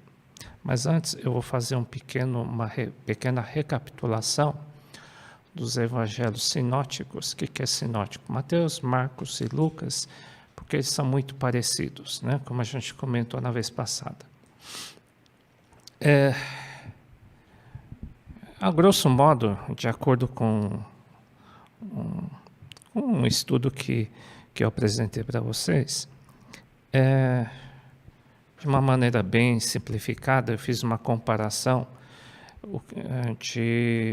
do DNA, ou um traço de Jesus em comparação aos fariseus, os saduceus. Por quê? Porque nesses sinóticos nós percebemos que Jesus tinha não sei se a palavra certa é aversão, ele tinha um problema muito sério contra os religiosos chamados fariseus e saduceus, que eram líderes do judaísmo, né? Em Mateus, por exemplo, Jesus tem uma característica de ter cumprido tudo aquilo que lhe cabia. Ele foi obediente ao chamado que Deus tinha para a vida dele. E, ao contrário, os fariseus não eram nada cumpridores. Jesus tem uma característica no seu DNA, cumpridor. Os fariseus, falsidade, né? Já no livro de Marcos, mostra que Jesus tem uma característica de servo. Então, ela dá muita ênfase a Jesus, uma pessoa serva, né? Apesar de que ele era o rei dos seis, príncipe, rei dos seis, senhor dos senhores, ao mesmo tempo ele tinha uma característica muito forte de ser servo, né? É uma ênfase que o Evangelho de Marcos dá. Ao contrário, os fariseus eram o contrário. Eles tinham DNA do quê? De uma soberba, tá? Lucas, existe uma ênfase que Jesus era um homem leal, um homem fiel, né? Ao contrário, já os fariseus tinham uma característica de mentira, de deslealdade. Só para entender o que está dentro os sentimentos de Jesus, né? O DNA, a gente chama de DNA. Relembrando sobre os sinóticos, Jesus teve 30 anos aprendendo a obedecer antes do começo do seu ministério, ou seja, Jesus foi treinado para ser obediente durante 30 anos de treinamento antes de começar o seu chamado ministerial. Muito tempo de treinamento, muito tempo de aprendizado, para que no final, nos 3 últimos anos, ele exercesse seu ministério. Então, é um modelo para nós, né? Então, nós também precisamos aprender a ser treinados pelo Senhor. O ápice do ministério de Jesus foi a cruz, onde ele venceu a morte, venceu o pecado, né? Assim também nós temos que vencer o pecado, na cruz. Por isso que nos ensina, a gente tem que carregar a cruz até o fim, né? Outra, duas características nos sinóticos. Jesus ensinava muito.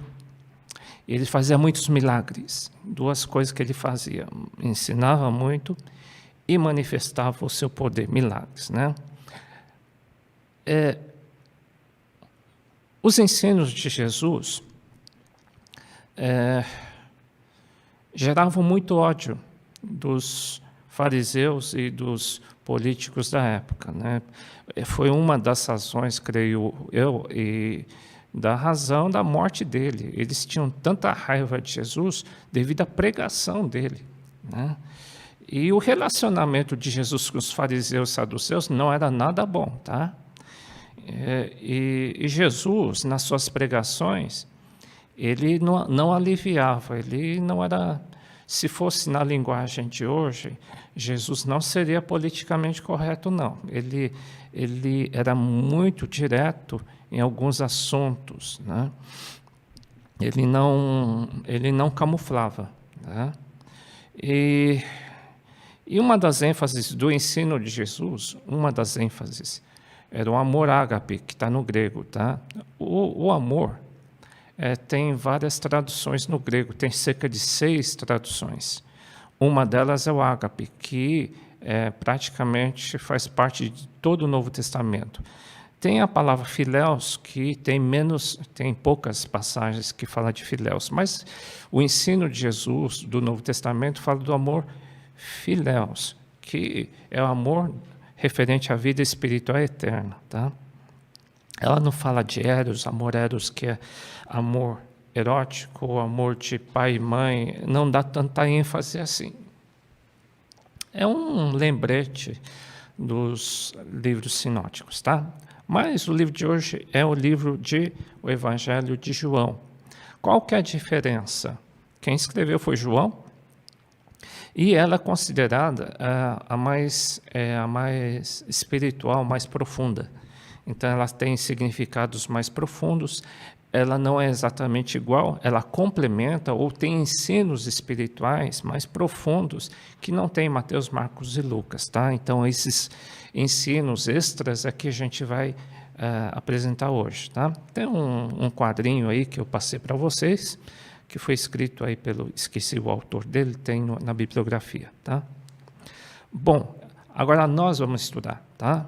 O capítulo 1, por exemplo, já começa com um ensino bem forte, tá? Dizendo assim: no princípio era o verbo, João 1:1. E o verbo, que é palavra, algumas traduções está a palavra. No princípio era a palavra, e a palavra estava com Deus. E a palavra era Deus. Então, a palavra estava do lado de Deus, e a palavra era Deus, ou verbo. Verbo, palavra é sinônimo. Alguns versículos depois, no versículo 14, diz: e a palavra se fez carne. Ou seja, Deus, que é a palavra, se fez carne e habitou entre nós. Quem foi a palavra que se tornou carne e que morou junto conosco? Ele está falando de Jesus, tá? Então, se você fizer uma ligação nesses dois versículos, está no mesmo contexto, você conclui: Jesus é Deus, tá? Só para quem tivesse dúvida, Jesus é um homem? Ele é um profeta? Não, ele é Deus, tá? Jesus é Deus, é a segunda pessoa da Trindade. Tem Deus Pai, Deus Filho, Deus Espírito Santo. Jesus estava até na criação, Gênesis 1. Jesus estava desde a criação, tá bom? Nós cremos, Jesus é Deus, tá? E segundo assunto, bem importante, e que é muito enfatizado hoje em dia, né? Que diz sobre a graça. Muitos falam sobre a graça de Deus, e muitos perguntam: mas o que exatamente significa a graça de Deus, né? Em João 1,17, João diz: a lei foi dada por Moisés. A graça e a verdade vieram por Jesus Cristo. O que significa a graça de acordo com o conceito de João, um dos discípulos de Jesus? Vamos voltar um pouquinho na lei de Moisés. Lá para ter perdão, eles tinham que ter um sacrifício de cordeiro, né? Para ter perdão custava, né? Custava dinheiro, um cordeiro custava. E só que não era suficiente para ter salvação, tá? Diferentemente, a graça diz assim: Jesus foi o cordeiro, né?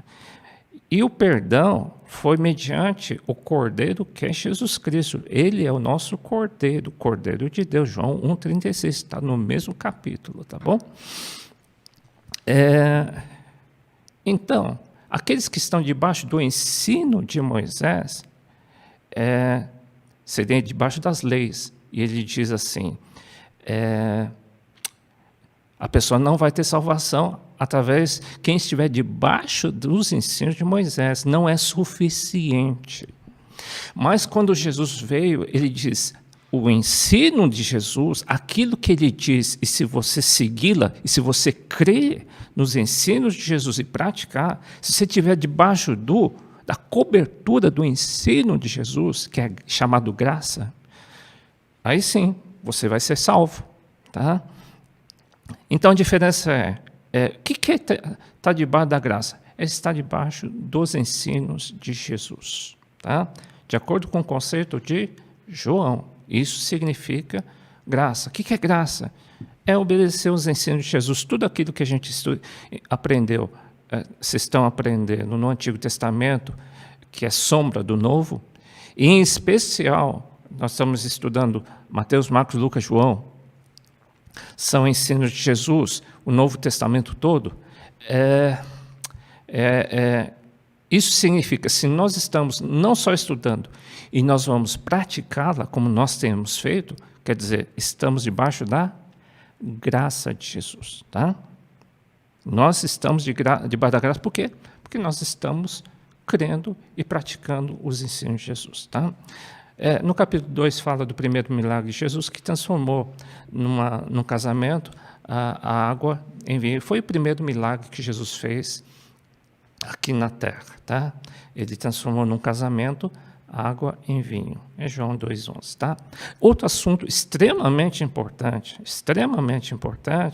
é sobre o novo nascimento. Alguns chamam de regeneração, ou seja, nascer novamente. Foi um papo que Jesus teve com um fariseu, que foi Nicodemos. E Jesus falou assim para Nicodemos: Nicodemos, na verdade te digo, se você não nascer novamente, você não vai ver o reino de Deus, ou seja, você não entra no céu, tá? Você não vai ver Deus. Então ele falou assim: você precisa nascer de novo. Aí ele disse: poxa, mas eu sou velho, como que eu vou nascer de novo? Jesus estava se referindo ao nascimento espiritual que todo mundo precisa, adulto ou qualquer pessoa. Quem não tiver o novo nascimento, Jesus já estava ensinando. Era um ensino que ele não entendeu na hora. Mas hoje nós podemos entender, daqui a pouco nós vamos entender melhor ainda, que quem não tiver o novo nascimento espiritual, nós nascemos no corpo e na alma. Quer dizer, quando nós nascemos, tivemos corpo e tivemos sentimentos, que é a alma. Mas espiritualmente nós não nascemos. Enquanto nós não nascemos, estamos espiritualmente mortos.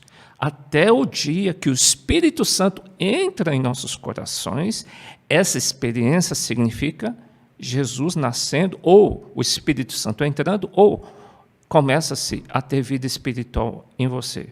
O novo nascimento começa quando o Espírito Santo entra em você, daqui a pouco a gente vai ver, tá bom? Para que todo aquele que nele crê, não pereça, mas tenha vida eterna. Mais um assunto importante nesse capítulo 3, diz, porque Deus amou, esse amor o mundo de tal maneira que deu o seu Filho unigênito para que todo aquele que nele crê não pereça. Deus enviou seu único Filho. Quando está escrito esse Novo Testamento, está na transição entre Novo Testamento, Antigo Testamento e Novo. Ele está dizendo que no Antigo Testamento, o único filho reconhecido por Deus era Jesus. Por isso ele chama meu único filho.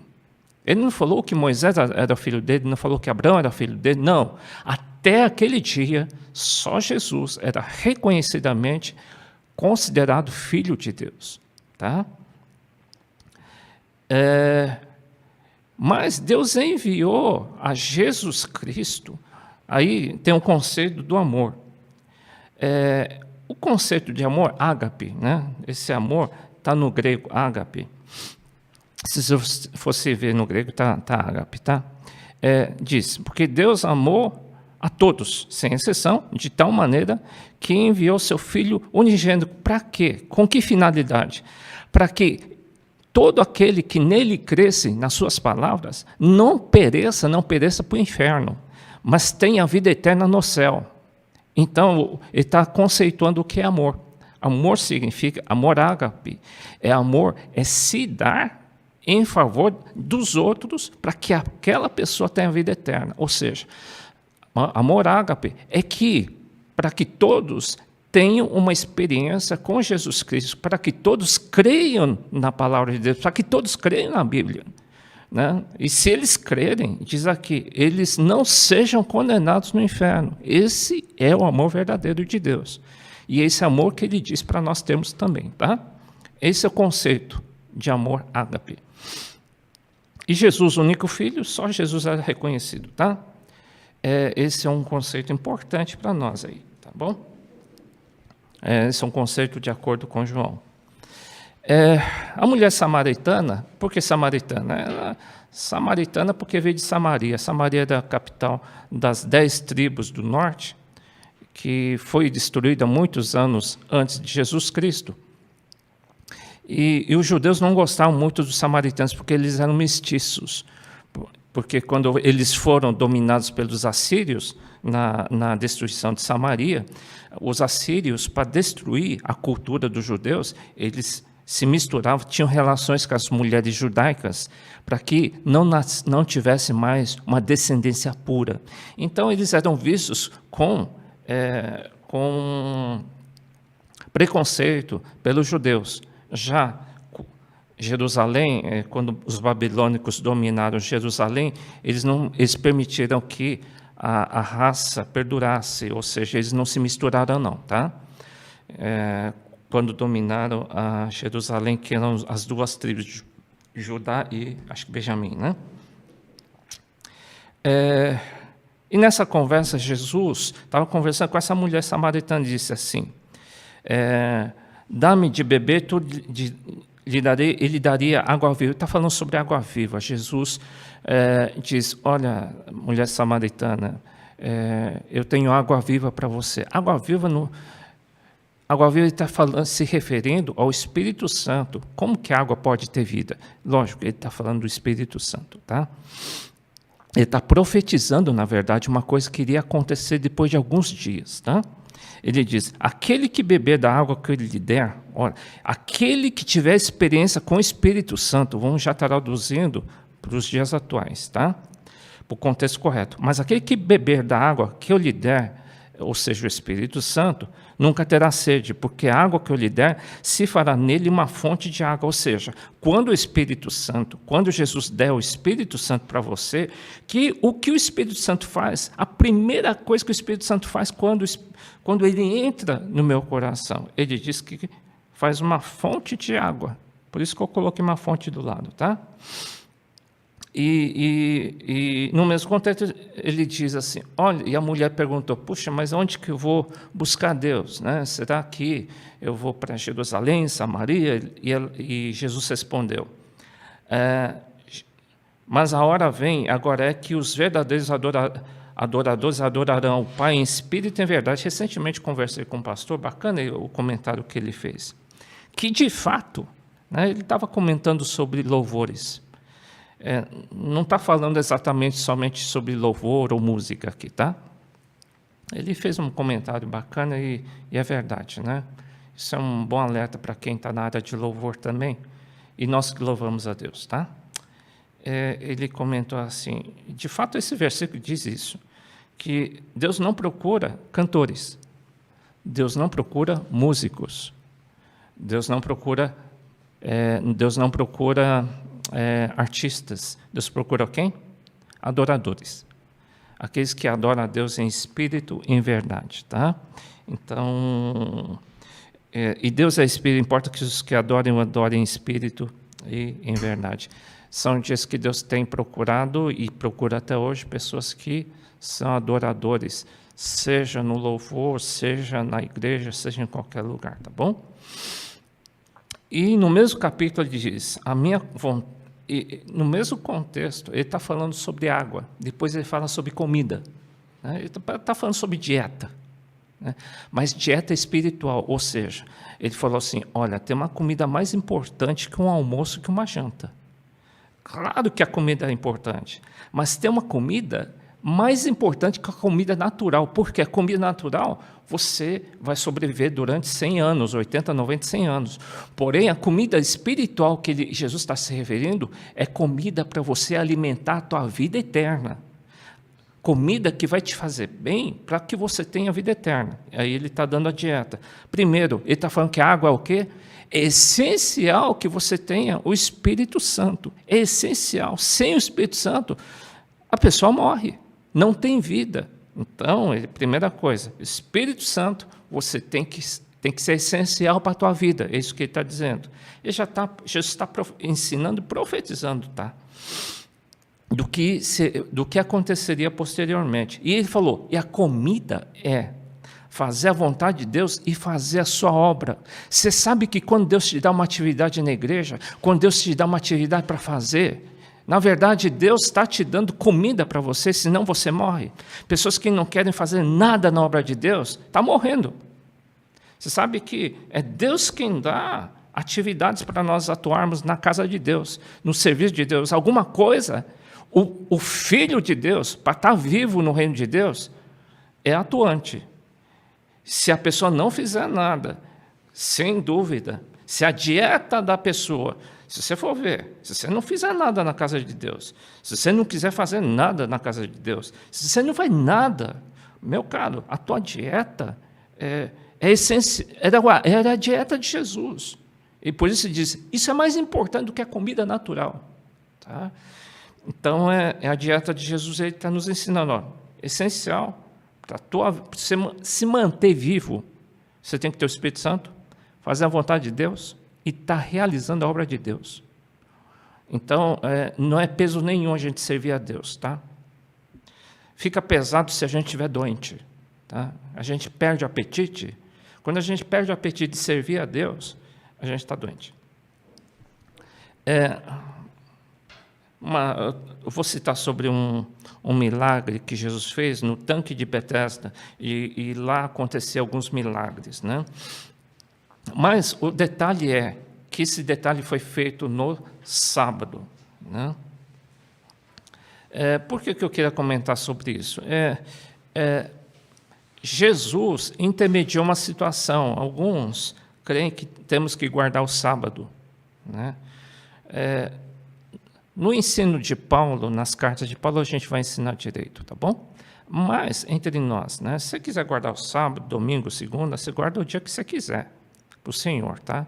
Mas não é isso que vai levar ninguém para o céu, para o inferno, tá? Mas alguns ensinos dizem, se você não guardar o sábado, você não é de Deus. E Jesus está quebrando um paradigma aqui, tá? Na verdade, ele está melhorando os mandamentos do Antigo Testamento. Algumas coisas no Novo Testamento não é que vão mudar, Jesus vai cancelar. E algumas coisas, não é que vai cancelar totalmente. Por exemplo, sacrifícios, ele cancelou. E algumas práticas do Antigo Testamento, ele melhorou. Tá? O Novo Testamento melhora o Antigo Testamento. E algumas coisas são canceladas. Tá? Então, nós vamos ensinar melhor sobre o sábado nas cartas de Paulo. Tá? Em João 6, a gente comenta especialmente na ceia do Senhor, né? Mas ele fez essa pregação na multiplicação dos pães. Eu já comentei, eu creio, em Mateus, acho. Jesus diz, eu sou o pão da vida, que aquele que vem a mim não terá fome, e quem crê em mim nunca terá sede. Quem come a minha carne e bebe meu sangue não tem a vida eterna. Olha só. Essa pregação, eu não sei se o pessoal que estava ouvindo entendeu direito.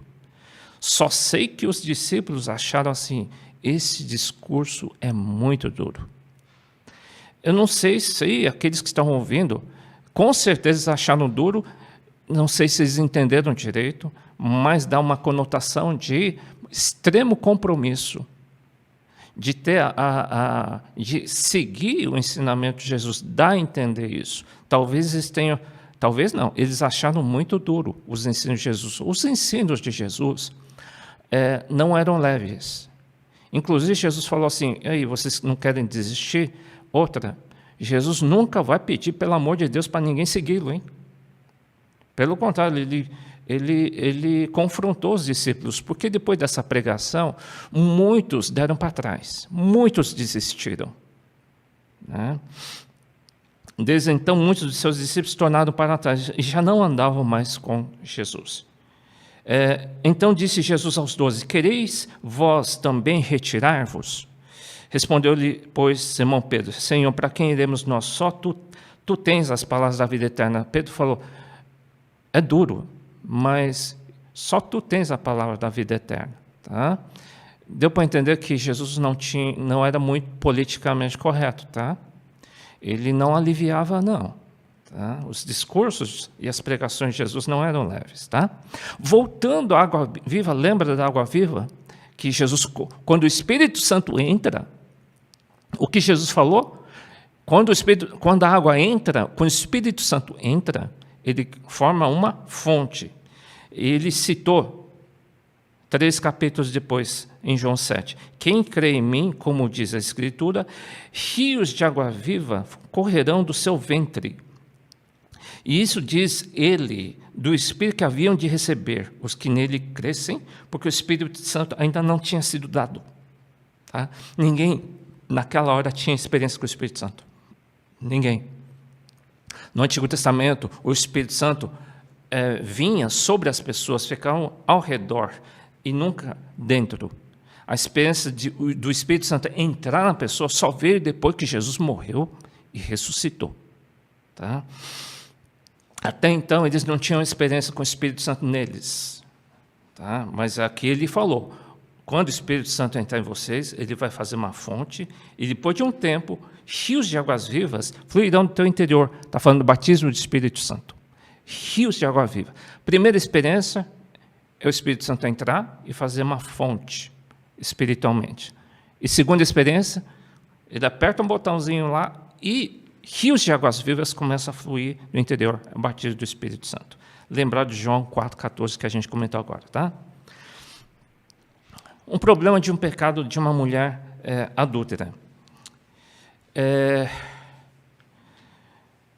E ela disse que muitos acusaram aquela mulher adúltera, queriam apedrejar. Jesus falou, quem não tiver pecado, que jogue a primeira pedra. E ela disse, ninguém está me jogando uma pedra depois desse questionamento de Jesus.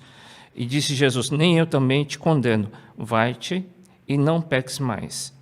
Bem, esse é um problema do pecado, né, que é tratado em João, né, é muito tratado sobre o problema do pecado. Daqui a pouco nós vamos comentar um pouco melhor sobre esse pecado. Tá? Ele diz, e conhecereis a verdade. Quando ele fala da verdade, se refere às palavras dele, as revelações da palavra de Jesus. Ele diz, a Bíblia, a palavra de Deus viva, com o Espírito Santo, ela vai te libertar do pecado. Só sem a Bíblia você não vai ser liberto. Sem a palavra de Deus, sem o Espírito Santo, você não vai conseguir. Mas a palavra de Deus com o Espírito Santo, você vai ser liberto do pecado. Tá?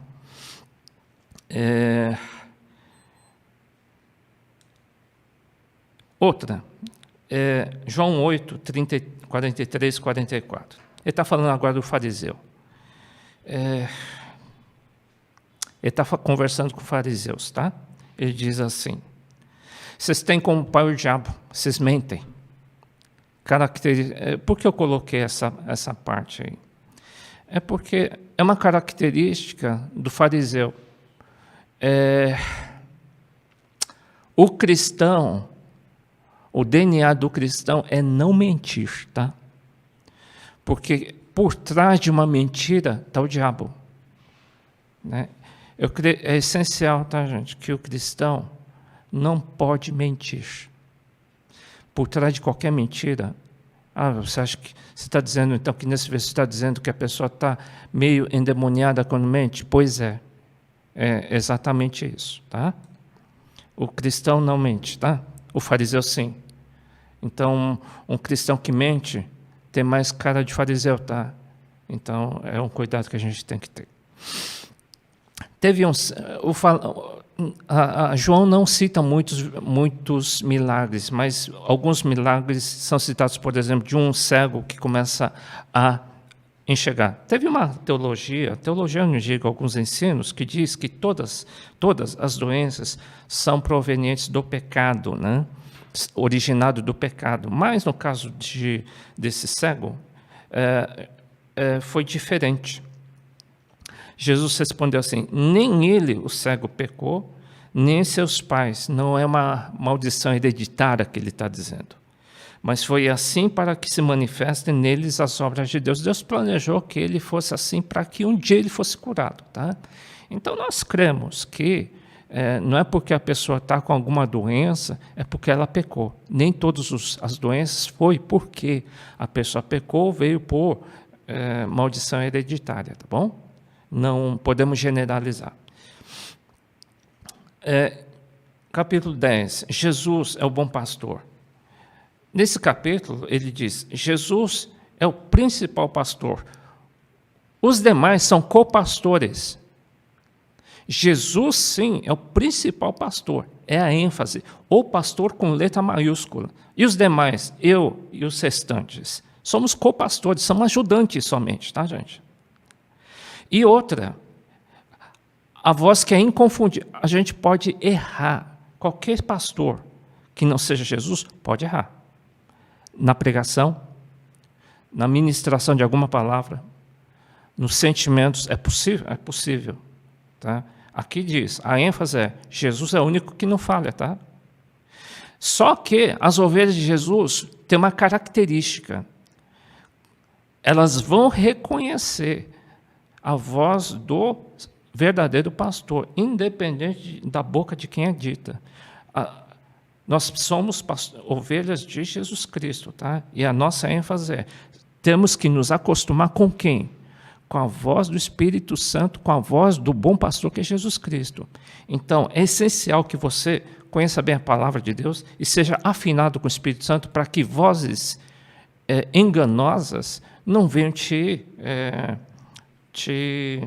enganar, né? Não podemos ser chapeuzinho vermelho, tá? Chapeuzinho vermelho, você sabe, né? Confunde a vovozinha com lobo. É como que um cristão, chapeuzinho vermelho, confundisse a voz do diabo com a voz de Jesus Cristo. Não é assim. A voz de Jesus é inconfundível pelas ovelhas de Jesus, tá? E temos que ter esse discernimento. Esse discernimento se alcança através da Bíblia e do Espírito Santo. Outra, Deus fala, hein? Deus fala, Deus não é um Deus mudo. O Senhor fala. Da ressurreição aí de Lázaro. Só para entender, tá? Por mais que Jesus soubesse que Lázaro fosse ressuscitar, e ressuscitou mesmo, ao mesmo tempo, Jesus tinha sentimento, porque ele era homem, tá? É o versículo mais curto da Bíblia. Jesus disse: eu sou a ressurreição e a vida. Quem crê em mim, ainda que esteja morto, viverá. E todo aquele que vive e crê em mim nunca morrerá. No enterro de um cristão, geralmente a gente usa muito esse versículo, né? Que Jesus é a ressurreição e a vida.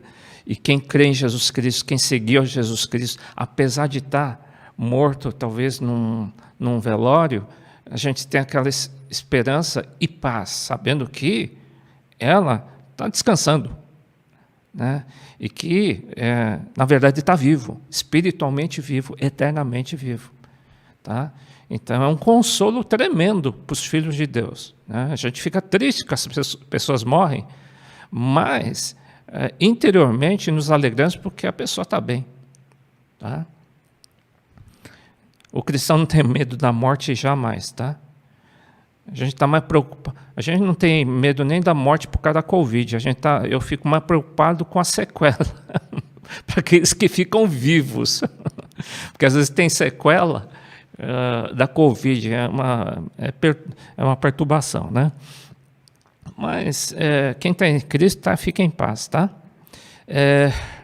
E no capítulo 2 já começa o período são os últimos dias de Jesus, já é o preparo para a morte. Então, Maria Madalena, eu acho, né? Ela soltou o vaso de alabastro sobre os pés de Jesus, é um perfume bem caro, e Jesus é como fosse um preparo para o enterro dele, né? Ele estava avisando, olha, ela está preparando porque é uma coisa profética. E Jesus disse, na verdade te digo, se o grão de trigo, que é ele, caindo na terra não morrer, fica ele só, mas se morrer dá muito fruto. Ele está falando que ele iria morrer, mas depois da morte dele, ele iria frutificar mais ainda. Perdão. Né? Morte gera fruto. Agora, se refere a nós também, gente. Se o nosso eu morrer, nós vamos gerar muito fruto. É o ponto ideal para o cristão frutificar, sabe qual que é? Quando a gente morre, o nosso eu, nosso pecado, morte. Por isso que o ápice de Jesus foi a morte. Depois da morte de Jesus, o ápice de Jesus não foi os 3 anos de ministração, não. O ápice de Jesus foi a morte dele, porque ele diz, completei a obra, né? Acabou. Depois da morte dele, ele está glorificado para todo sempre. Agora sim. Vamos lá. E Jesus, antes da morte, ele sentiu que a alma dele ficou perturbada. Tá? Ele sentiu também. Não pense que ele estava alegre. Uau, eu vou morrer. Imagina, vou sofrer, vou ser crucificado. Não, é difícil. Ele está dizendo que a experiência da morte, e uma morte, ele sendo acusado injustamente ainda, ele iria sofrer muito, ele iria para o inferno. Tá? Claro que ninguém tem prazer em sofrer, de jeito nenhum, mas ele sabia que era necessário. E a gente também sabe que é necessário que o nosso eu morra, senão a gente não frutifica. Lava-pés, antes de Jesus morrer, era um dos últimos dias. É a prática do lava-pés. Era uma cultura dos judeus, porque eles andavam de sandália, né? E quando eles chegavam na casa de alguém, eles lavavam os pés, dizendo assim, bem-vindo. Era uma maneira de anfitrião, né? Dizendo assim, deixa eu lavar teus pés, bem-vindo na minha casa, né? É uma forma gentil, educada, de boas-vindas. E Jesus começou a lavar o pé dos discípulos, e Pedro disse assim, não, meu não. Aí Jesus disse, se eu não lavar teu pé, você não faz parte de mim.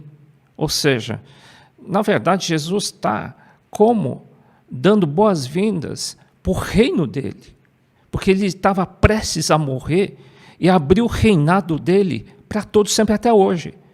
Ele começou, quando Jesus veio, ele abriu o reinado dele. E o lava-pé significa, seja bem-vindo no meu reino, seja bem-vindo na igreja, seja bem-vindo no pedaço do céu. Né? Ele diz, Pedro, se eu não lavar teu pé, você não entra na minha casa espiritual.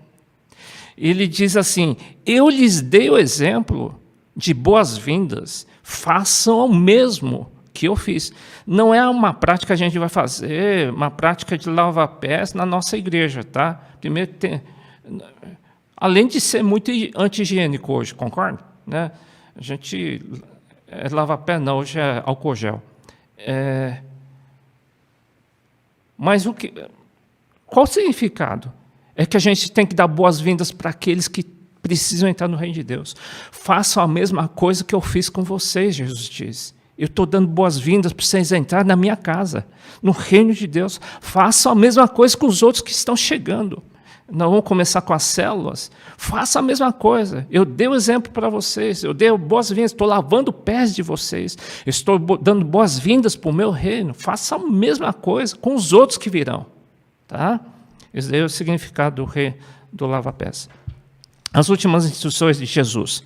Ele diz, os últimos ensinos de Jesus. Eu sou o caminho, a verdade e a vida. Ninguém vai ao Pai senão por mim. Ou seja, não tem outro caminho. Muitos caminhos levam a Deus? Não. Jesus falou, não. Eu sou o artigo definido, não indefinido. Se ele dissesse, eu sou um dos caminhos, uma das verdades. Não, Jesus é absolutista, tá? Ele não é meio termo, não. Nem relativista, tá? Ele diz, eu sou o único caminho, a única verdade e a vida eterna. Ninguém vai chegar a Deus se não for por mim. Não adianta, tem outros. Não vai ser Maria que vai levar, não vai ser Pedro, não vai ser João. Não adianta. Ah, mas eu estou... Não. Nem pedra, nem pau, nada. Só Jesus pode chegar, fazer você chegar a Deus e nenhum outro Deus mais. Né? É só para você entender que o caminho de Deus é absoluto. Jesus também diz, na verdade digo que aquele que crê em mim fará as obras maiores que eu faço, e as fará maiores do que estas, porque eu vou para o meu Pai. Ele diz, vocês vão fazer mais do que eu, vocês vão pregar mais do que eu, vocês vão fazer milagres mais do que eu. Tá? Jesus profetizou e ele diz, e nós como igreja, de fato, nós temos que seguir a mesma linha que Jesus. Continuando, o Espírito da Verdade, Jesus falando assim, o mundo não pode recebê-lo porque não o vê nem conhece, mas vocês o conhecem. Vocês conhecem quem? O Espírito da Verdade. Ele está falando que ele mesmo iria enviar o Espírito, Deus iria enviar do seu Espírito aqui na terra. O Espírito Santo, ou Jesus Cristo, é a mesma coisa. É como o Espírito Santo que está no teu coração, é como Jesus estivesse no seu coração. É isso que ele quis dizer. Eu vou subir, mas vou ficar através do Espírito Santo com vocês, tá bom? E mais uma coisa. Esse Espírito Santo que o Pai enviará em meu nome, depois que ele morreu e ressuscitou, ele enviou o Espírito Santo. Qual que é o papel dele? Ele fará lembrar todas as coisas. Tudo que disse. Ou seja, o papel do Espírito Santo que está no seu coração vai lembrar de todas as coisas que está na tua mente. Então, por isso é essencial você dominar a Bíblia. Por quê? Porque ele vai fazer lembrar de todas as coisas que que Jesus fez. Ele vai fazer vida, vai trazer vida àquilo que você leu e estudou também. Tá? É essencial que na tua cabeça você tenha a Bíblia na tua cabeça. Porque qual que é o papel do Espírito Santo? Ele faz lembrar aquilo que está aqui. Se você não lê nada, ele não tem o que lembrar. Tá? Ele também fala, um dos últimos ensinos, ele fala que o cristão tem que ser frutífero mesmo. E tudo que é frutífero, ele vai continuar limpando para que você continue dando fruto. E ele diz, não escolheste vós a mim, mas eu vos escolhi para que deis fruto. E um dos frutos principais que ele diz aqui, ele diz que vocês tenham amor ágape uns pelos outros. Se vocês têm interesse pela vida espiritual um do outro. Sim, a gente se preocupa quando a pessoa está se esfriando na fé, tá? Não pense que a gente fica tranquilo. Ah, estão pegando no meu pé. É lógico, é o amor, porque eu acho que é o amor... É o amor eterno que a gente sente pela pessoa. Pô, se a pessoa continuar desse jeito, ele vai se esfriar e vai se dar mal espiritualmente. Tá? Esse é o amor que Deus diz para que nós tenhamos. Tá? E ainda nos últimos ensinos de Jesus, ele diz, quando o Espírito Santo vier, o papel dele será convencerá o mundo do pecado. Vamos falar desse pecado que a gente está falando tanto de pecado. Qual que é esse pecado tão sério que leva todo mundo para o inferno?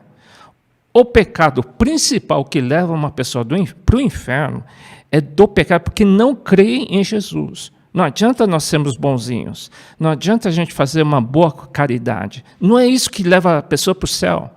Sim, qual que é o pecado? O pecado principal que leva a pessoa para o inferno é não crer e não seguir a Jesus. Então é essencial que a pessoa busque a palavra de Deus. Se crê em Jesus, vai estudar. Se crê em Jesus, vai lutar contra o pecado, sim. Se crê em Jesus, vai orar. É um mínimo.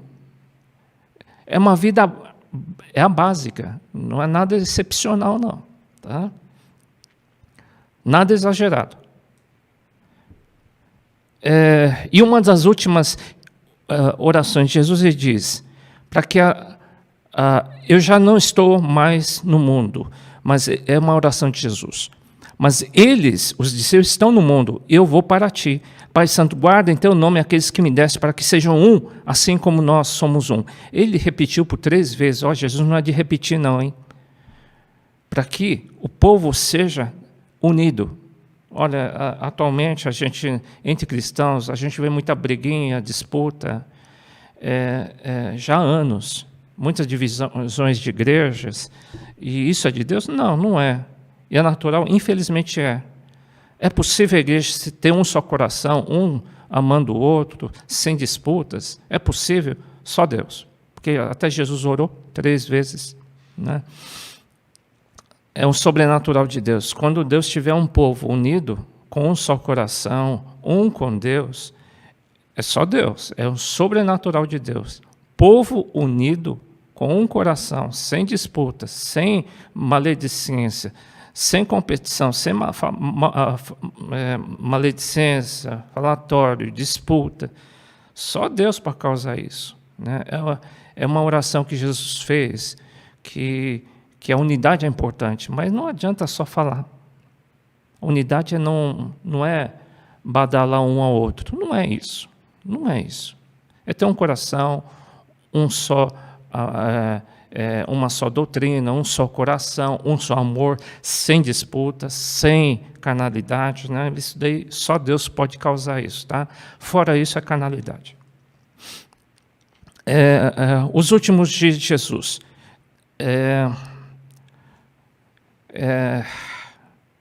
Por incrível que pareça, hein?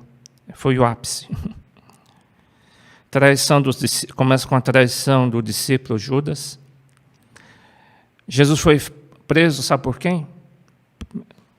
Pelos seus colegas judeus. São os religiosos primeiro que prenderam Jesus. Naquela época, os religiosos tinham muita força. E, além disso, ele apanha. Tá? Foi finalmente Jesus. Né? O finalmente da vida de Jesus aqui na Terra foi isso. Né? Principal discípulo a negar, o nega. Pedro negou 3 vezes. Ao discipulado de Jesus, em 12 discípulos, 11 o traíram. Só João ficou do lado da mãe até o fim. E foi ele que escreveu, né? Ele também puxou sardinha para ele, né?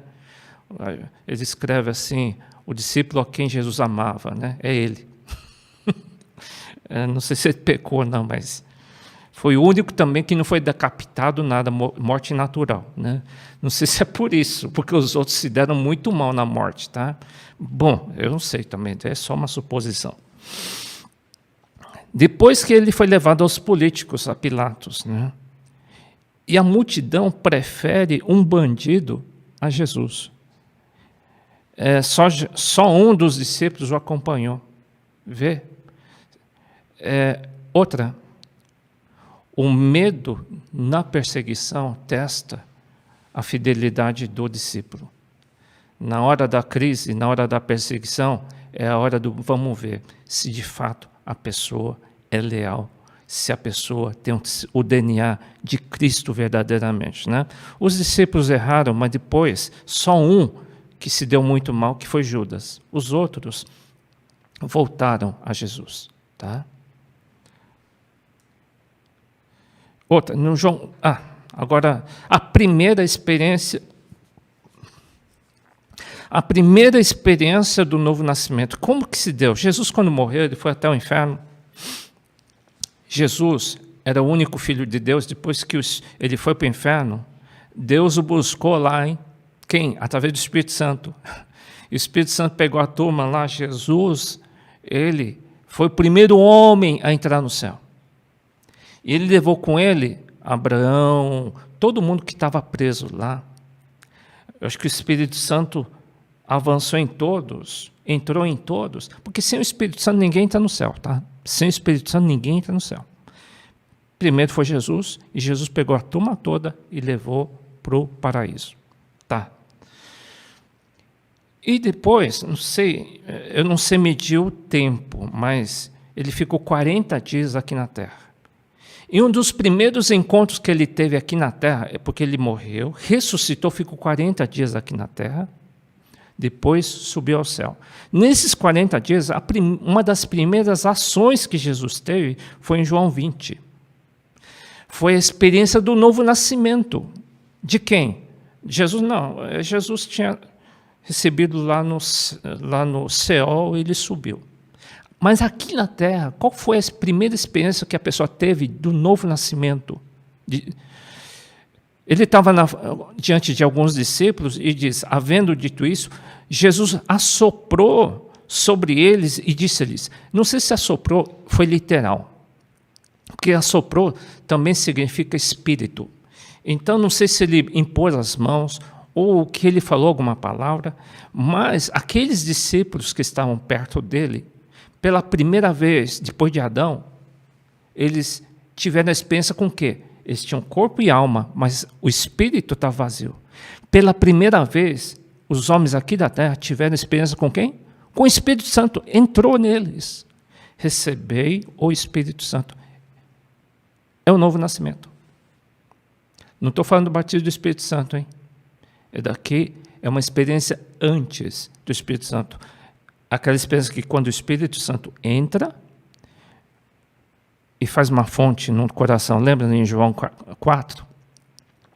Jesus falou que isso ia acontecer.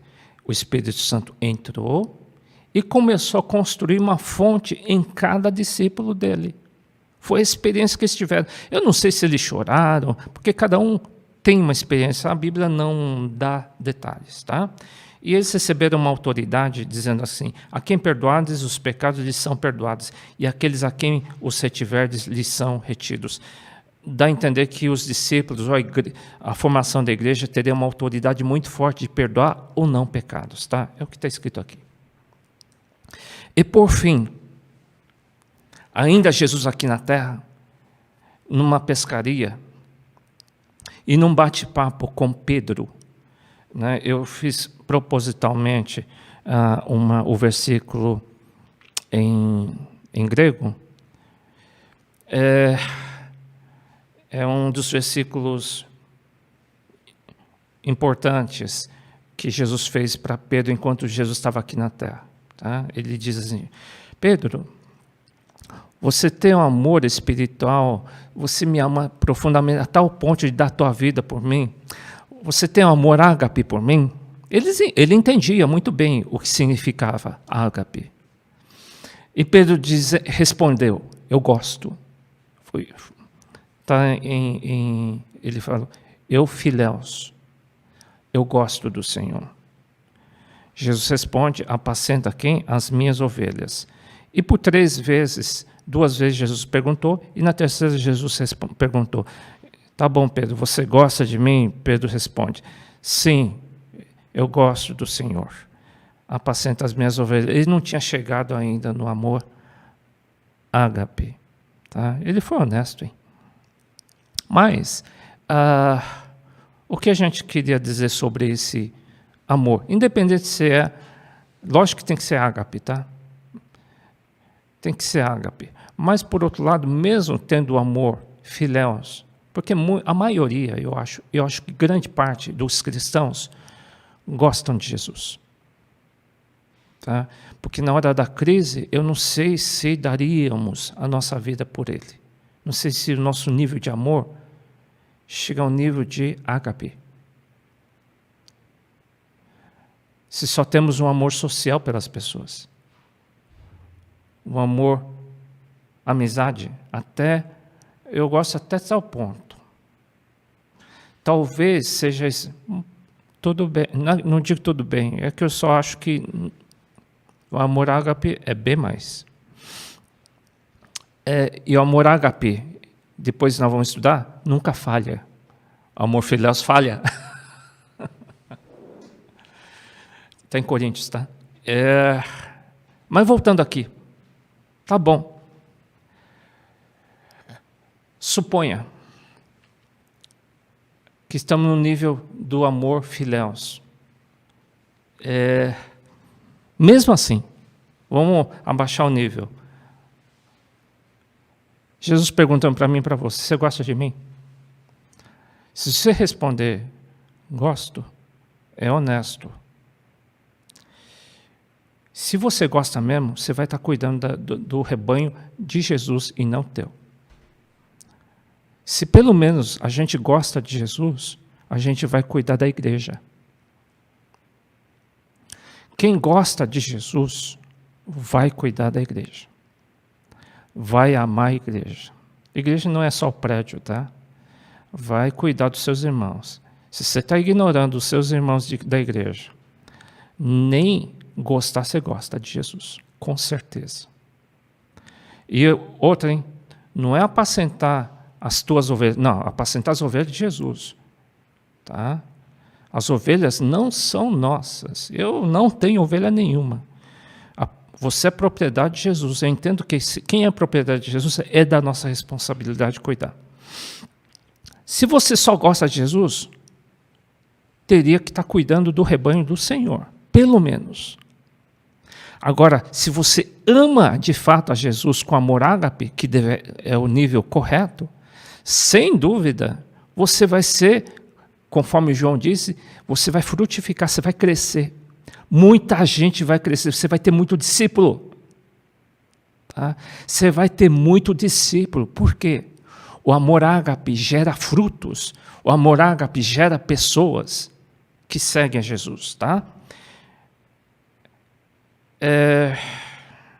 Outra, hein? Nós não temos discípulos. A gente cuida de quem? Dos discípulos de Jesus. Eu peço uma gentileza que ninguém use o termo no nosso meio, as minhas ovelhas, né? Porque nós não temos responsabilidade sobre a ovelha de ninguém, somente sobre as ovelhas de Jesus, tá bom? A gente cuida das ovelhas que são do Senhor Jesus. É esse conceito que nós temos na igreja, tá bom? Eu sei que as pessoas dizem, minhas ovelhas, mas eu diria, a gente cuida das ovelhas de Jesus, tá bom? Deixa eu ver. Acabei. Deus abençoe. Na quinta-feira, nós vamos ter, alguns me perguntaram, aí, qual a diferença na prática de pregação temática, textual, expositiva, né? Porque vocês vão aprender a pregar, tá? Fica tranquilo, sem estresse. Vocês vão aprender. E eu pedi na quinta-feira que 3 pregadores fizessem a pregação, um temático, um textual e um expositivo, 10 minutos cada um. Né? Somente para você ter uma ideia de como que faz. Introdução, desenvolvimento e conclusão, tá bom? Então, se você puder também estar ligado aí na quinta-feira, não, todos os dias, claro, né? Até amanhã tem um café com Deus, mas quinta-feira é como se fosse um complemento, ajudaria você a entender um pouquinho de como que é uma pregação temática, uma pregação textual e expositiva, tá bom? Deus abençoe, tchau. Quem está disposto a ser um vaso novo, erga sua voz, vamos adorar a Ele nesta noite.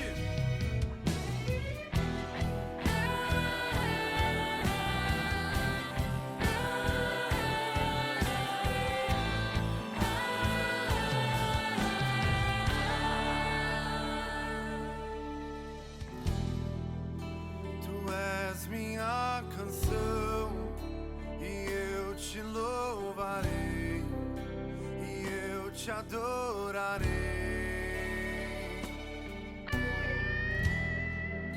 Me renderei a ti te conhecer e pra te dizer: